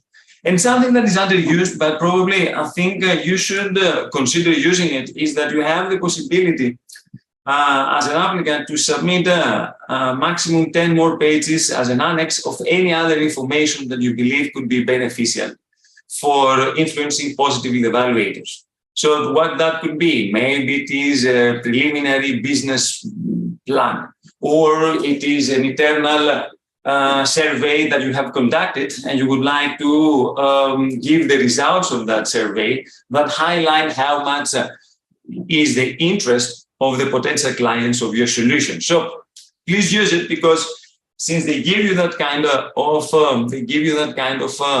possibility, I strongly advise you to have something that not repeating any stuff that is already in the application, not even elaborating any part that is in your application, but providing something that you believe the evaluator should know that could positively influence their assessment. Now, something that is quite interesting, again, is that we have here the structure of the technical description of the proposal. And what we have here is the different criteria. We have three evaluation criteria. We have the excellence, we have the impact, and we have the quality of implementation and risk. That's the third criterion. And what we have here is you see which evaluation criterion is applicable for which section in the grant application. I would like you to keep a note on that, because that gives you immediately a very nice roadmap where you're going to give information, where you're going to give emphasis in order to satisfy the different three selection award criteria. So this is something interesting that you need to have. So that's very quickly the changes that we have in the evaluation process that have been introduced, also some of them because of the change in the application process. But let me tell you now quickly some tips how we're going to impress the evaluators regarding the different evaluation criteria. So we have here some tips that I have to admit that these are based on my own experience as an expert of the EIC proposals, and of course, based on some material that the European Commission has given to the evaluators in order to help and facilitate our evaluation work and job. Now, let's see first the excellence criterion. And after that, if you check also the evaluation form, you have 5 sub-criteria. So we have 1.1, that's the first sub-criterion, which is how novel the innovation is compared to existing products, comparing to existing markets, and how big is the potential to transform, to change, to disrupt those markets. And this is what you have as information in the evaluation form, the official evaluation form. However, the European Commission gives us some extra guidelines. So these are 5 further questions that we have to check as a guide, not officially, but as a rough guide, on how we're going to assess that first criterion, the novelty. So what I'm advising you is I'm advising you to answer each one of those questions, especially if you have any challenges proposal, and make sure that you are addressing that criterion better as soon as you answer in a convincing and a justifying way those questions that are under this criteria. So why this is a breakthrough?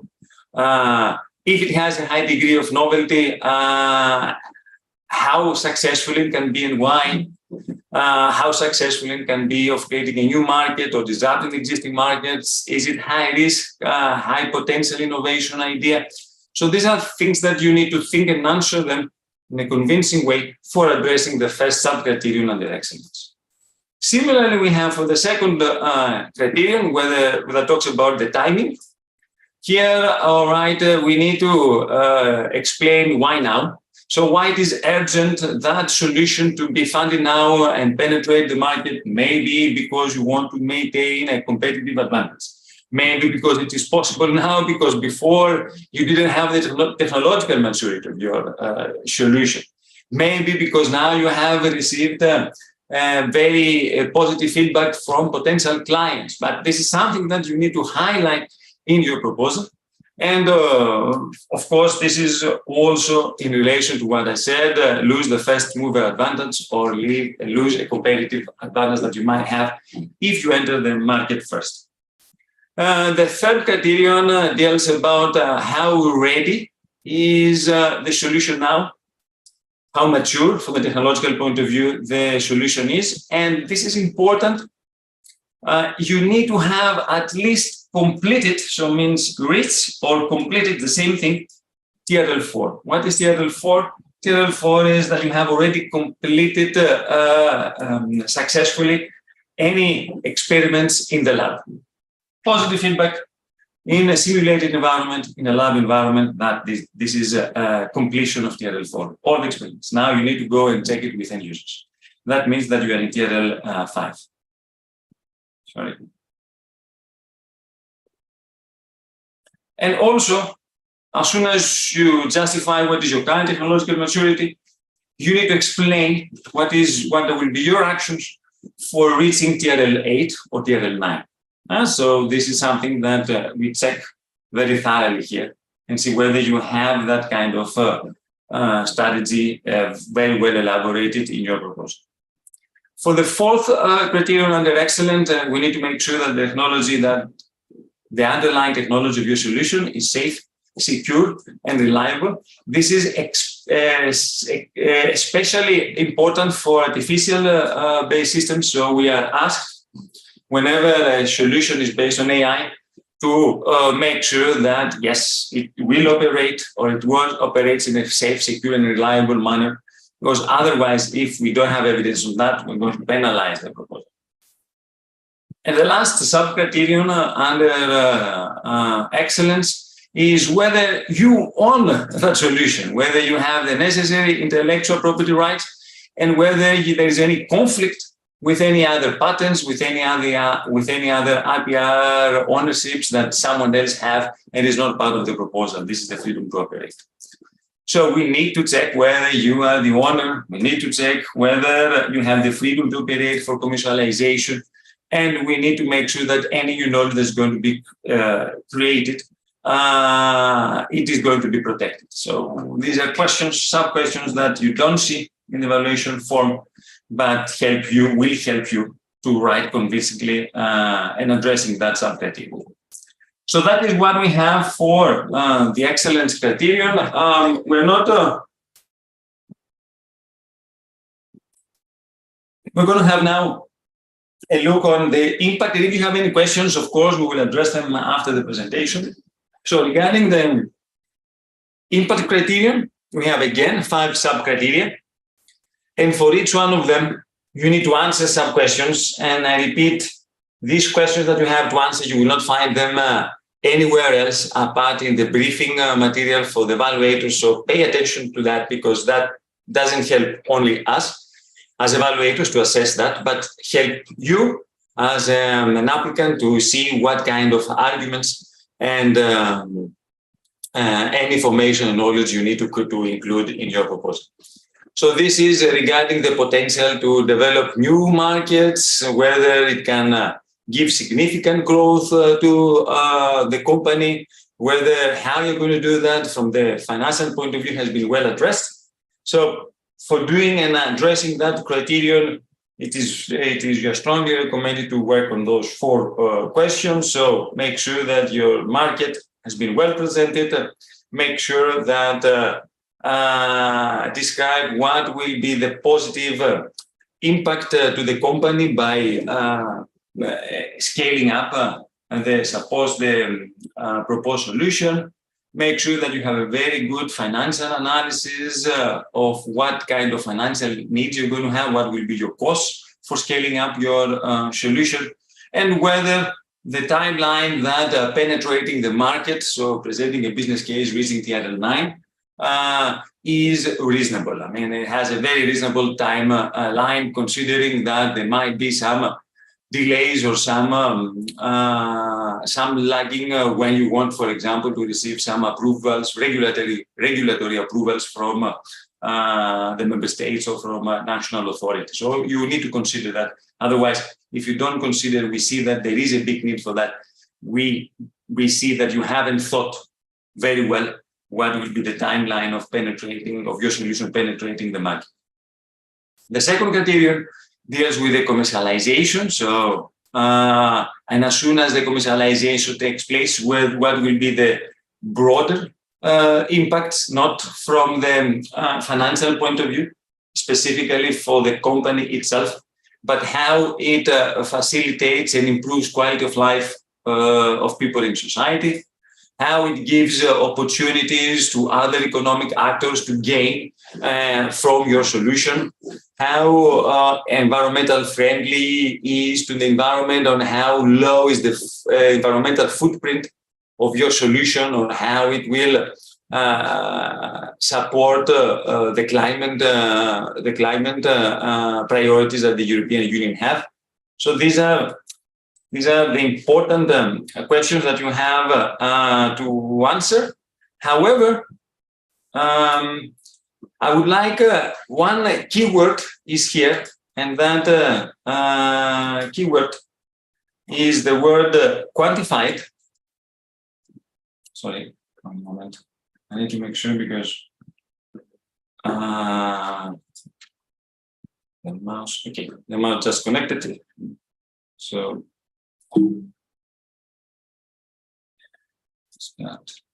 I will do it again because it just stuck. So the keyword here is quantified. So whatever benefits you believe are going to emerge from your solution in society, in the environment, in the climate, helping other economic factors, they have to be quantified. Generally speaking, about sustainable development goals, or generally speaking, about the benefits of your solution in society or in economy or environment, they are not going to be convincing. Don't include them at all. They have to be very well quantified. You need to tell us how much, for example, will be you believe will be the reduction of the footprint in the environment, or how much you believe you will support if you scale up and you commercialize your solution, how much you believe you will support the local or the regional economy or the employment or unemployment rate. So these are things that you need to provide some quantification, some quantified indicators for that. Otherwise, you're not going to be convinced. Regarding the third criterion of the impact, here we are talking about the competitors. So your competitors analysis, personally for me speaking, is very important. You need to show that the competitors that you have made a very thorough analysis of competitors. And because we check also if there are any other competitors, and if we see some that you haven't mentioned, then that's a definitely no-go from our side. So make sure that you have really exhausted not only who are the competitors, but why they are competitors, what are the strong points, what are their weak points. So make sure that you do that because it's very important. Otherwise, your proposal is going to be overall quite weak.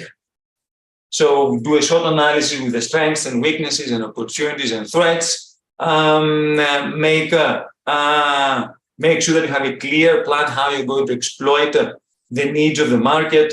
Make sure that you have identified those barriers and obstacles for entering the market, maybe some regulatory barriers. So this can be part of the threats or the weaknesses there. And of course, if you have made a thorough analysis of the competitors, how your solution will become a disruptive solution in comparison to existing or expected solutions that we will have that can compete with your own one. So that's very, very important. Please pay attention to 2.3 sub-criterion is one that it influences overall positively or negatively. The fourth criterion is whether you have a very good strategy for penetrating the market and overcoming any regulatory approvals or compliance requirements for that. So make sure that you answer those 4 questions there for that. It's because sometimes you pay just attention, okay, I need to have a CE mark or an FDA approval if I target the US market, and you don't pay attention to some other requirements because the 2.4 sub-criterion, if you don't check the other 4 questions, is quite limited in text. And also the last criterion of the impact is whether you have already, and this is also very important, whether you have established or identified whom you should partner with in order to have a successful commercialization of your solution. Do you need to have representatives in the targeted countries? What are your connections with raw material providers? Maybe you have some specific expertise that you need from a specific partner? Have you thought about that? What will happen with the IPR rights? So these are things that we expect to see very thoroughly, very well explained. That's why these three questions here are, for me, a very good, at least, starting point for answering the fifth criterion under impact. And we have the last one, which is the implementation of the risk criterion. Yes, with 4 sub-criteria, not 5, like the other ones. So the first one is related to the team. We have already addressed that, but we need to see whether the company has the team needed to implement the action already. If not, at least have you identified those roles that any missing competencies from that you are missing currently, but you have already a strategy, how you're going to engage them. Is the team motivated? This is very important. Is the core team motivated? Do you have any stock options for your key personnel? Because if someone from your key personnel leaves, what are you going to do? So we like always to see stock options here as one of the main means of motivation and making sure that your core team will stay on board. Of course, this is not always an assurance, but it gives an overall good idea that you have thought about it and you have your team motivated to stay on a long-term commitment to the project. Now, the other thing that is also important, and we don't pay that much attention, is the gender balance in the team. We are asked specifically for that, and if there is also part of that in the criterion, so we need to make sure that there is a balance. If we don't have that balance yet, and we still have some missing roles that we have identified, then you can say that priority will be given to the opposite sex, to the opposite gender in our application process. So if the majority or in your team currently are male staff, then for the missing roles, for the missing positions, you probably will have to highlight that you're going to give priority to female candidates, because it's important to justify that if you don't currently have a very good, well-balanced gender in your team. The next one is regarding the implementation, regarding the work packages, the milestones, the deliverables. Do we have very clear status of the whole implementation plan until we reach TRL 8? As soon as we reach TRL 8, what will be the next steps for reaching TRL 9, and etc.? Do we have deliverables that their quality is measurable, that we can assess whether the quality of those deliverables is of high quality or not? When those deliverables will be ready and the results, is that realistic? What about the resources for delivering those results have been well planned and well thought? And also, what are those milestones in the long run that will allow the project to penetrate successfully? As soon as we achieve those milestones, we will have also the successful penetration of our solution in the market and a successful scale-up. What will be the related milestones for that? You need to elaborate on this also under the second criterion. And the third criterion regarding the risks of your investment. Here, this is something that let me spend a little bit more time on that because it can be a little bit confusing. So first of all, we need to see whether the team on board is sufficient one for implementing the action plus some missing roles that you have identified here. Now, is the risk of the investment in the innovation well described and justified? This is actually the gap that the EIC equity is going to fill in. So they take the first technological risk, and then that will be used as an attraction for other investors to come on board and invest. Of course, having investors on board is not a condition, but if not, the reasons behind should be explored to ensure that it is due to the level of risk, and it is not because they have some doubts regarding the disruptiveness of the technology, or they have some doubts regarding the skills of the team, for example. So it's only because maybe the technology is quite, the technological readiness level is quite premature now. So there is some technological risk here on that, and not because of the high value of the technology or the high value of the core behind it. We are taking letters of intent that we expect those letters of intent to confirm that there is a big interest from the market, and also, on the other hand, that there is some reluctance to invest because of that risk that is a risk because of the maturity level of the solution. And we would like to see also that whether, as soon as the European Commission invests, the European Innovation Council invests, whether that will, as I said, act as a catalyst for attracting potential investors. We would like to see that. So, a letter of intent from an investor saying that currently we are highly interested in this solution because we believe it fills a gap in the market. However, currently its technological maturity is quite low and quite risky for us. So we would welcome any funding coming from the EIC, so that will allow us to invest as soon as the EIC project is completed at a later stage and exploit successfully this solution. So a letter of intent like that, I said it quickly, but you get the idea, can be a very nice letter of intent from the investor's point of view.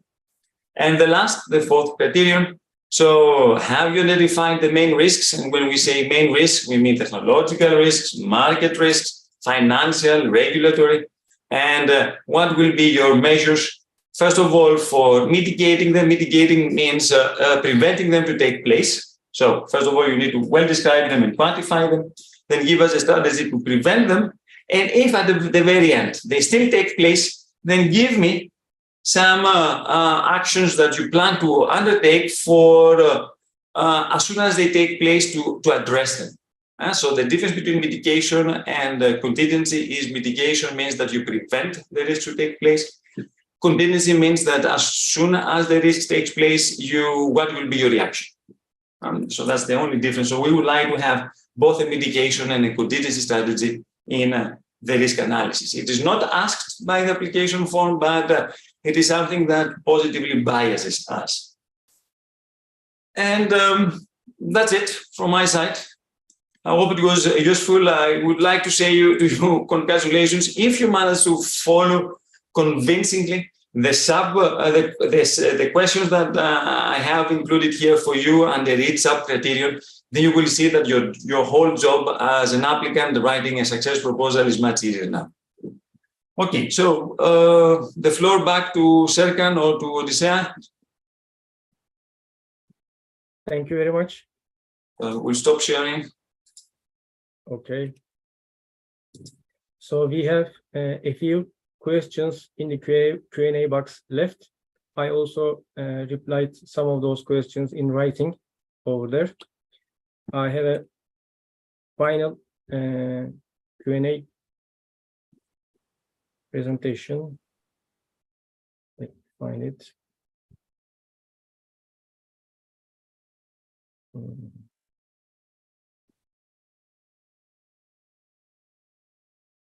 Can you see my screen? Not yet, Serkan Bey. No. So our last session will take up to 30 minutes, and then we can keep answering your questions if you still have. I already collected and gathered some information and questions before this event from you over the online platforms, emails, LinkedIn, etc. So I put all questions here and put some facts as well, so that we can easily comment on them. But we have just 3 questions left in the Q&A box. Maybe we can just briefly look at them and answer those questions, and I can keep presenting my frequent asked questions slides. So 3 questions. Fatih Albey, diğer sorumda ülkemizde girişimcilik ekosistemine yönelik bu kadar destek mekanizması varken ülkemizin EIC Accelerator'daki başarı oranının düşük olmasının sebebi sizce nedir? Ulusal programların bir noktasında EIC Accelerator başvurusunu yapmayı zorunlu kılmak sizce sürdürülebilir bir yöntem midir? Bu daha önce de aslında kısmen konuştuğumuz bir konu, çok geniş, tartışılabilir. fikir alışverişinde bulunmak çok güzel. Fatih Bey, ülkemizin değerli uzmanlarından birisi. Umarım bir arada da çalışma fırsatımız yakın ileride olur. Benim kendi şahsi fikrim, girişimcilik ekosisteminde elbette ki pek çok mekanizma var, destek sistemi var. Fakat Avrupa Yenilik Konseyi'nin hızlandırıcı programında son 2-2,5 senedir Türkiye potansiyelini ortaya çıkaramıyor. Ülkemizdeki dalgalanmalar, dünyadaki dalgalanmalar, pandemi sonrası ekonomik koşullar, ülkemizde girişim sermayesi fonlarının daha küçük boyutta olması, aslında karşılaştırdığımız zaman bölgesel olarak Avrupa'daki yatırım fonları ve girişimciler de Amerika ve Çin'dekiler kadar veya Güney Kore'dekiler kadar başarılı değiller bu programlarda. Bizim ulusal destek sistemimiz son yıllarda güçlendi diye düşünüyorum. Hatta Avrupa Konseyi'nin Avrupa İnovasyon Scoreboard'u diye bir çalışmasında gördük ki aslında Türkiye'nin ulusal hibe, teşvik mekanizmaları, vergilendirme mekanizmaları Avrupa'nın belki de ilk 5 destek mekanizmalarından bir tanesi. Yalnız bütün bunları topladığınız zaman bunlardan Avrupa Yenilik Konseyi'nin programlarına Pathfinder programı hariç çok güçlü, çok sayıda proje çıkmıyor. Bunun tartışmasını belki farklı etkinlikte daha fazla zamanımız olduğunda yapsak, fiziksel etkinliklerde kahve aralarında belki buluşsak daha iyi olacak. Şu anda zaman kısıtı nedeniyle Accelerator programı özelinde başvuru sahiplerine, şu anda başvurmayı düşünenlere biraz daha fazla vakit ayırmayı tercih etsek belki daha iyi olabilir. Asaf Mustafa Sofu bir soru sormuş. We are considering to apply for the EIC Accelerator with a project that's being used for the application for the TÜBİTAK SME program, but not approved yet. Do we have the right to skip the short proposal application and apply directly for the full proposal? No. First of all, your project isn't even approved by TÜBİTAK to be supported for that program. Even if it is supported, you need to go through TÜBİTAK's plugin scheme, and they will evaluate eligibility of your project for full proposal application. So you will need some time. Kübra Efegil, I'm sorry I couldn't catch the info. Do we have lower or higher chance of getting funded if we could lose first mover advantage if not funded now? It's up to the many project dimensions and aspects, actually. We can't say you would have higher or lower chance if you lose your first mover advantage if not funded now. If you can give a little bit more information about your project and timing, we can discuss it later. Sunumların paylaşılacağı web sitesini paylaşabilir misiniz? Tabii, zaten paylaştık. Kemal Bey de paylaşacağını belirtiyor anladığım kadarıyla. Teşekkür ediyoruz şimdiki sorular için. Tekrar geri döneceğim Kübra Hanım'ın sorusuna. Biraz daha detaylı belki hep birlikte tartışmamız gerekir. Ama elimizde de şu anda bazı soruların sahipleri aramızda da olabilir. O yüzden bu sık sorulan sorularla devam edelim istiyorum. Serkan Bey, oraya geçmeden çok kısa ben bir plugin ile ilgili the question was English, so I would like to comment in English about the plugin mechanism. The plugin mechanism is working at the moment for the member states, but for Turkish case, for our case, the procedure has not yet ended. So we are still awaiting a final approval from the Commission. So currently, plugin is not a valid mechanism for Turkish companies, but it will be soon. We are following. So our first question, what is the timeline for applications in June and October cutoffs? So for June cutoff, full proposal remote evaluations are already done. So we will be expecting jury invitations and no-go decisions, and they will be coming probably in the next couple of weeks. For October cutoff, basically, you know the cutoff date and potential jury interview dates are already published in EIC website, mid-January 2024. If your application is approved, you will sign the grant agreements probably in March, and you will receive the first payment in April. So broadly speaking, 6 months after the cutoff date. And a follow-up question, any idea about 2024 Accelerator calls and cutoff days? We already mentioned about this. EIC work program will probably be published in November 2023, and we will know call dates and details.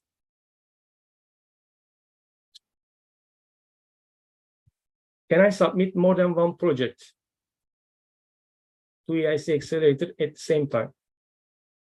No, you can apply for only one project to only one call. Once you receive the results or when you complete the project you are implementing, then you can apply for another accelerator call. So similarly, if you apply for EIC Accelerator and if you have an ongoing grant project funded by EIC, other Horizon Europe calls, or TÜBİTAK, except you have an ongoing accelerator project, yes, but be careful about double funding. You can only declare the same costs to one program. For the ongoing accelerator grant-only projects, you can apply for investment-only support.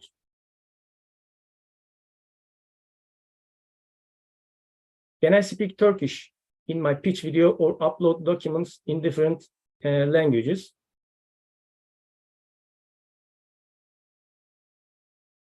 My recommendation would be to use English in your pitch video, in your proposal, attachments, letters of interest, intent, support, and everything.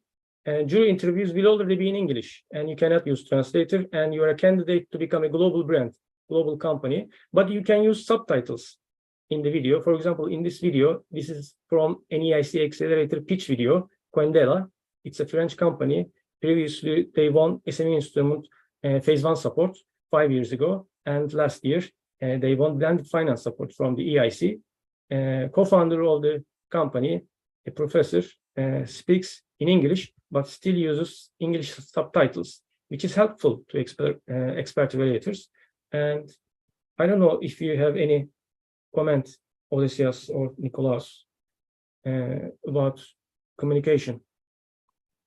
Yes, one small comment. I think it goes without saying that if you apply to EIC, your level of English should be at least adequate to communicate what you are selling, what you want to communicate. So if you feel that you are not confident enough, then have somebody else from the team with you, or practice again and again, so that when you go to pitch your company, you are absolutely ready, not only to pitch, but also to respond to the questions that the evaluators will ask.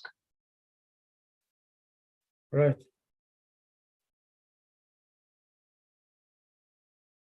How can I choose between the challenge calls and open calls to submit my proposal? Can I submit my proposal to both calls? As Tarık Bey mentioned before, you will specify your call choice in your full application, not in your short proposal. But you cannot submit your proposal to multiple calls, of course. But in a resubmission, you can switch between open and challenge calls. You can submit your proposal to an open call. If you are rejected in your resubmission, you can submit it to a challenge call. And if your project is relevant to a specific call, you can still prefer to submit it to open call. It's your choice. And challenge call topics change annually. So you may not find the current 7 calls in 2024. But as we said before, success ratios do not evidently differ in different calls. We don't have data to support that hypothesis. Am I eligible to go through fast track scheme to be exempt from short application? So we talked about plugin scheme. It was for national and regional programs. So if your project is supported by a national grant program eligible for plugin scheme, you were eligible to submit your full proposal directly to the EIC. Fast track scheme is similar to plugin scheme, but it only covers EU-funded programs. For example, if you receive support from EIT, certain EIC programs, certain Eureka programs, or ASME, Women Tech EU, you should contact your project officer, and they will review your project under similar criteria to short application, and they will decide whether you are suitable to directly submit a full application to EIC Accelerator. But as Tarık Bey said, we also hear the same stories for fast track scheme. EIC evaluates proposals in 3 to 4 weeks for short applications. But some programs like EIT programs, it takes more time to have that special review to skip the short application stage. So please keep this in mind. I don't know if any experience or anecdote may come from Odysseus or Nicholas. No, nothing different than what you have already answered, Turkan. Okay. So what are the odds of success when applying for EIC Accelerator support? Here are the numbers for EIC Accelerator applications, interviews, and winners during Horizon Europe cutoffs. EIC Accelerator started in June 21. The first call was responded by more than 800 full applications. In general, we can say 20% of the applications are invited to jury interview. And if we compare winners and full application numbers, less than 10% of the full application submitters receive funding. And this is a highly competitive program, but you still have high chance to be invited to jury interview. And if your project is good enough, but if the EU doesn't have enough budget, you can receive Seal of Excellence and ask for other supports from venture capital firms, national or regional funding programs. Any comments? No. Numbers are clear. So how does a winning project look like? Can you give examples of beneficiaries?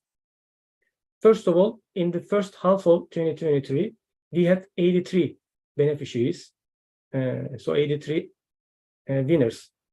About 40% of them received grant first, a little bit more than 40% received full blended support, and only 9, about 10% received grant only and 1 equity only support.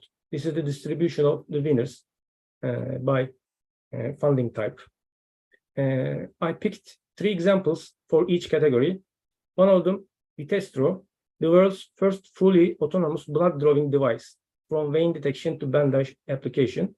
It received blended finance, but interestingly, this project doesn't seem to be in need of any additional funding, actually. This company already received phase 2 support a few years ago, and it raised 12 million euros Series A funding, but it could still get blended finance because they need a lot more money than they currently have. This is the key point. It doesn't mean whether you already raised money or not. The point is you need to be in need of more money than you can access at the moment.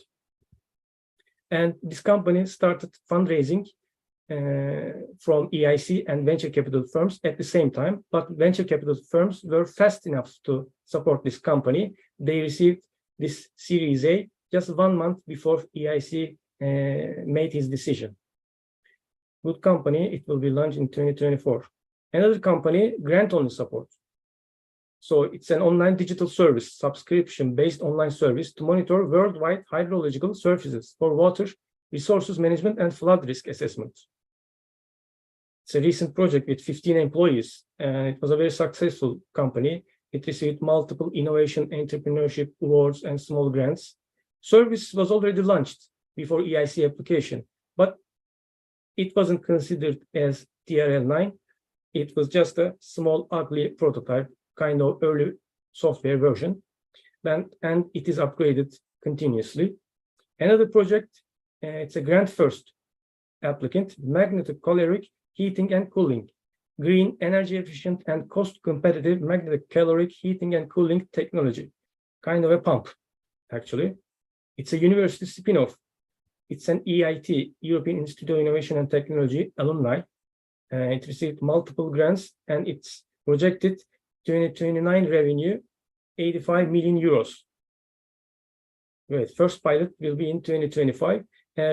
As you see, as a grant first applicant, this applicant emphasizes on R&D or technology side more than commercialization side. So its presentations include graphs, charts, and early feasibility studies and technological components and successes.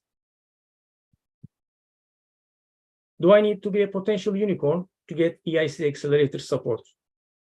Let's see some facts. Here is a chart showing global unicorn creation over time. As you see, each year EIC Accelerator program supports more than 200 companies, but overall in Europe, you could only create maybe 54 unicorns in 2022, 74 at the most in 2021. So it's technically impossible to create unicorns each and every time when you support an SME with a breakthrough or deep tech technology, because overall global economy doesn't have that much money. We don't have that many customers or that much need for those products. And EIC usually prefers to make impact investment rather than trying to maximize its return on its investments. This is my perspective, but how do you think, Odysseas and Nicolas, French and German winners usually turn into unicorns? Those companies are very lucky. They work on deep tech technologies, quantum computer, health projects. But Deep tech is indeed one of the hot subjects in EIC Accelerator. I mean, it's natural for French companies, German companies, Spanish companies. They are in the forefront of technology. They have a lot of years of research behind them, strong universities, and of course, when you see a spin-off from supported by a strong university, it's always easier. It's not very difficult to find a team coming from Oxford or from Cambridge or from a top university in Germany. Of course, it's much more difficult to find a company coming from a smaller country such as Greece or Turkey, which is not that advanced compared to other innovators. But things are starting to change, and it shouldn't deter anyone. right, European Innovation Council wants to become a unicorn factory. They want to be the largest deep tech investor in Europe. But technically, if you have a breakthrough technology, if you have scale-up potential, you always have a chance to get the funding from EIC accelerators.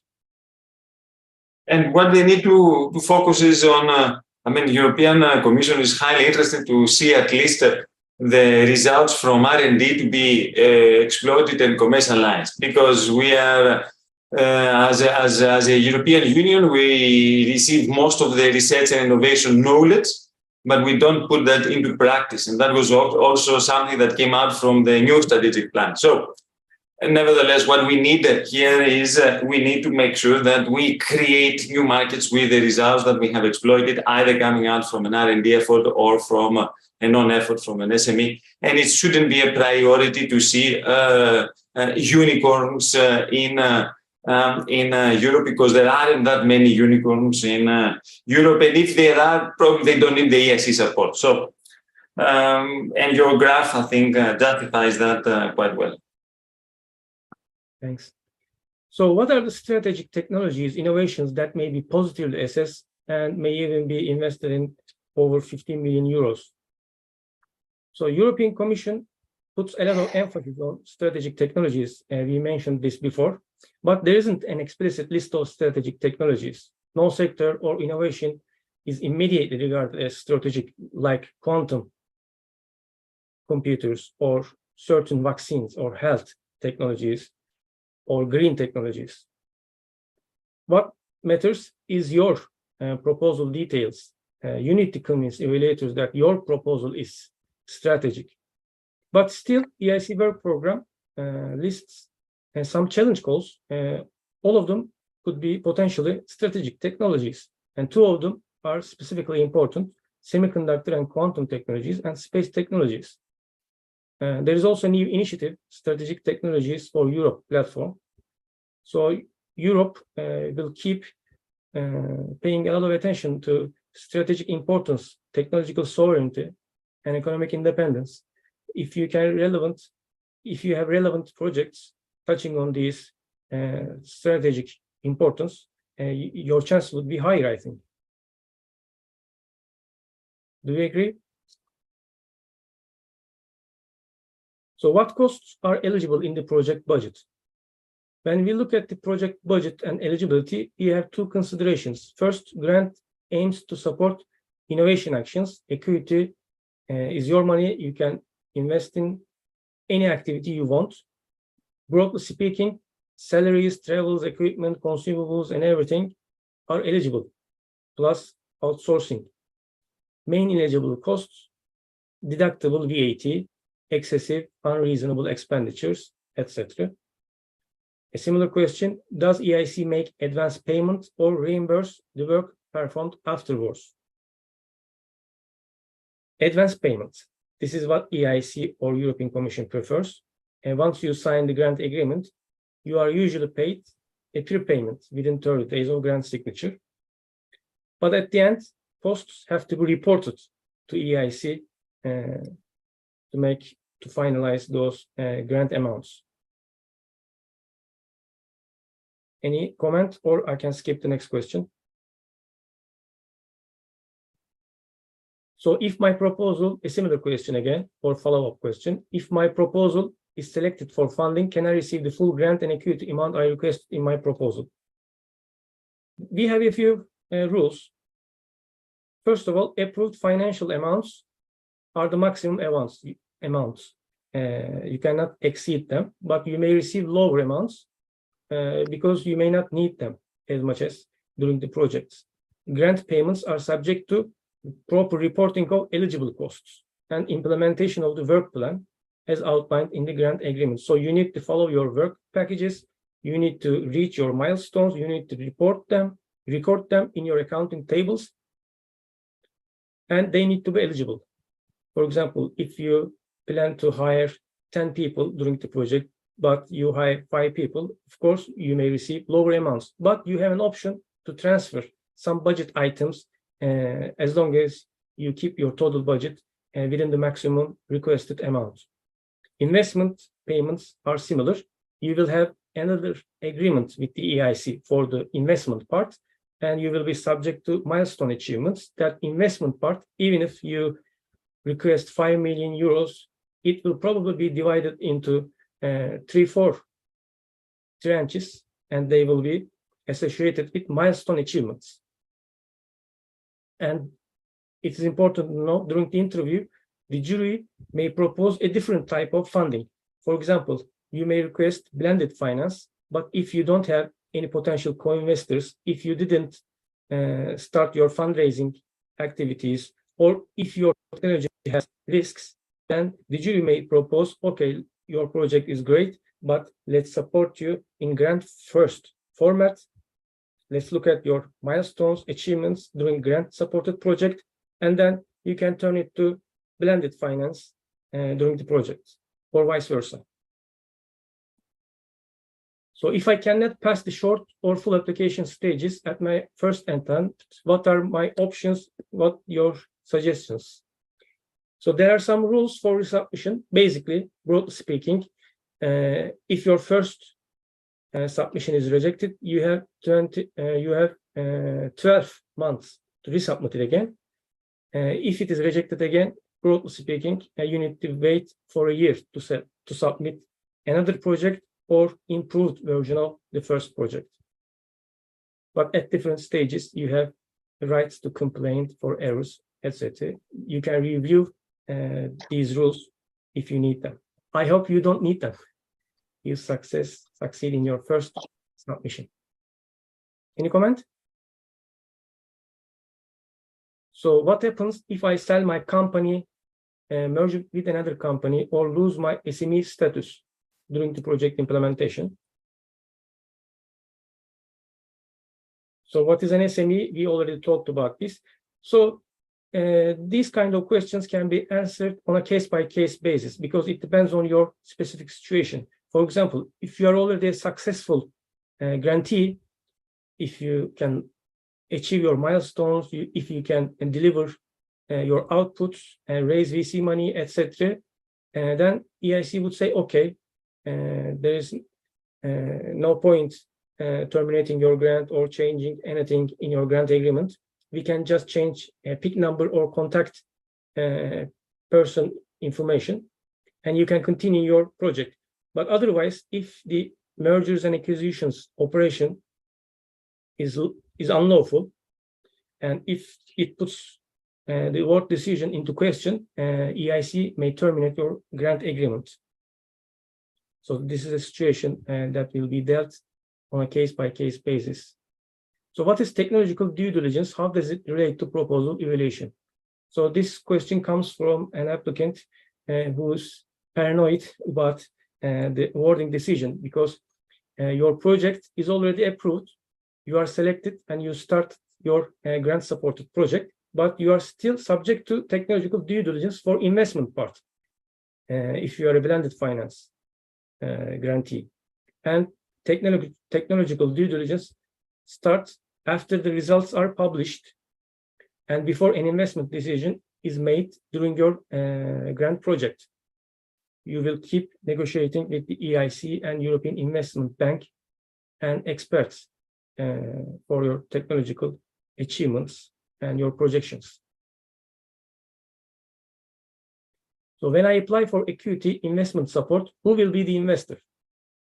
This is one of the popular questions. EIC fund will be the investor, and European Commission is the only shareholder of the EIC fund. So you will sign a grant agreement with the European Commission and an investment agreement with the EIC fund and potential co-investors, if you have or if you will have. And those co-investors come from a large network, accredited and approved, high quality investors all over the world. And you are free to choose them. EIC doesn't reinforce a certain group of co-investors. You may choose your own terms. You will need to negotiate with them, as well as EIC fund itself. So this is the frequently asked questions presentation. They came from online platforms, social media, previous Q&As, meetings, and emails and messages. So we have, I guess, only one question in the Q&A button. I'm sorry, I couldn't catch the info. Do we have lower or higher chance of getting funded if we could lose first mover advantage if not funded now? So both in your short and full proposals, there is a question about timeliness and need and urgency of your innovation. You will probably say, if you don't support me in the next year or so, I will lose my first mover advantage and Europe will lose its competitive edge in the global competition and innovation arena. If you can explain and justify it properly, if you have hard evidence, then first mover advantage is a good point to share in your proposal, either in short or full applications. But nobody can say lower or higher because there are a lot of other variables in proposal and there are also other evaluation criteria. If everything else are the same, first mover advantage would be a good point.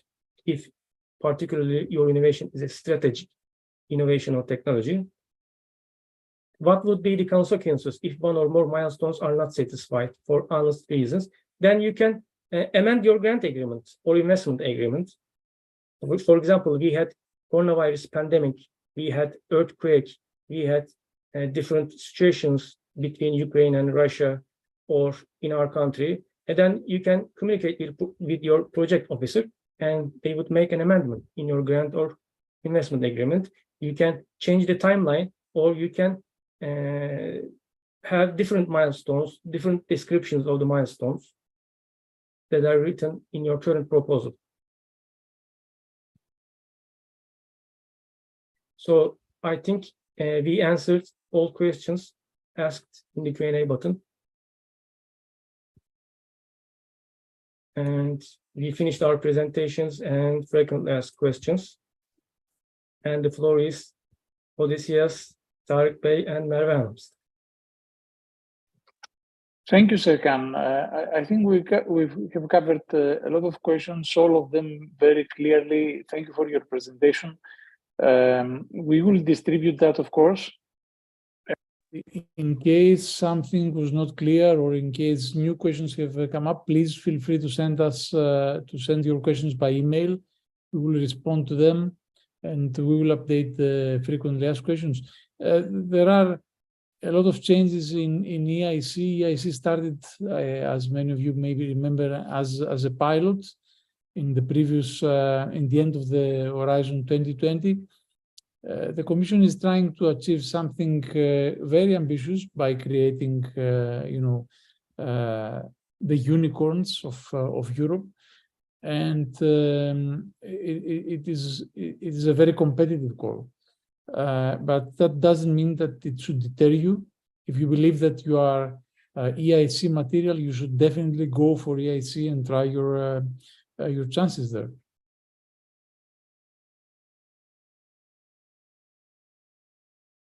I just want to thank everyone for participation and the experts for their really contributions. I think it was a very fruitful event, and it is also going to be a very nice source for the upcoming questions in the future. So no other comments from my side. Thank you for your efforts.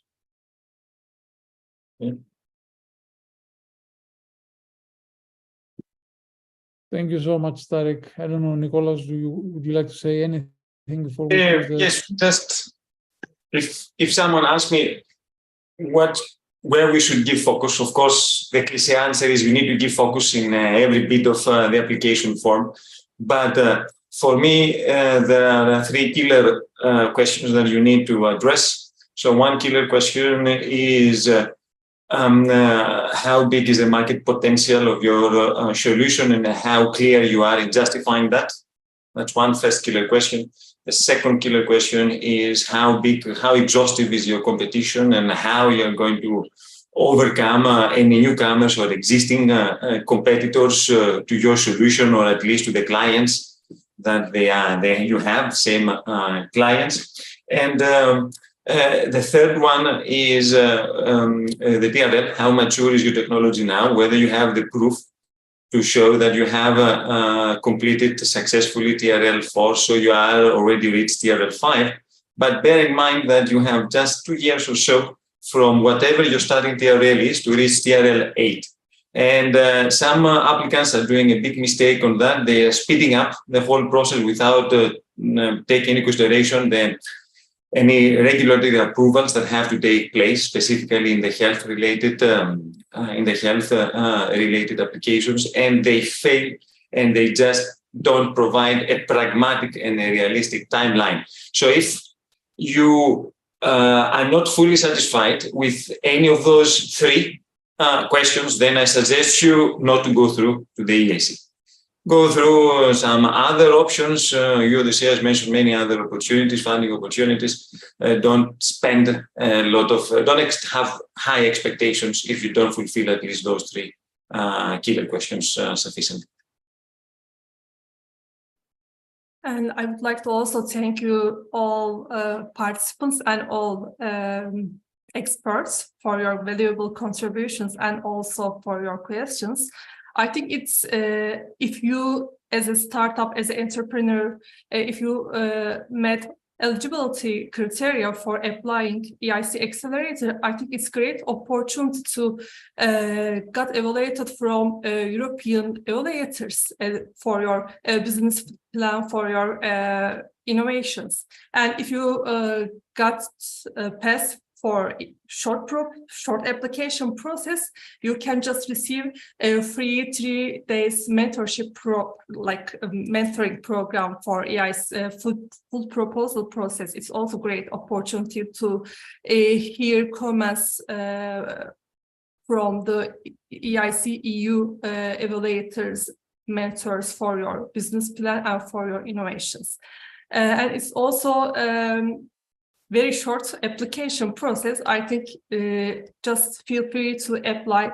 And if you have any questions on application process or EIC or European Innovation Ecosystems Program in general, you can always email us. We can make a one-to-one meeting online.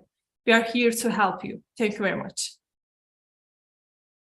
I also want to thank everyone, all the participants and all the attendees. And I wish the best to all our SMEs and startups in their applications to EIC Accelerator. And as Merve Hanım and Tarık Bey said, we are here to help. And you can please follow us on social media. subscribe to our e-bulletin, e-newsletter, and ask your questions by email anytime you want. We are here in the next couple of months as well. So this is not a one-off event. This is not your only chance to ask questions and communicate with us. So please, let's keep in touch and wish you the best.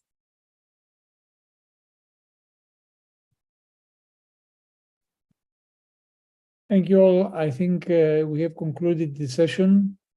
As Serkan said, we look forward to your further questions and keep in touch. Thank you. Have a nice afternoon. Bye, Thank everyone. you. Goodbye, everyone. Work. Bye.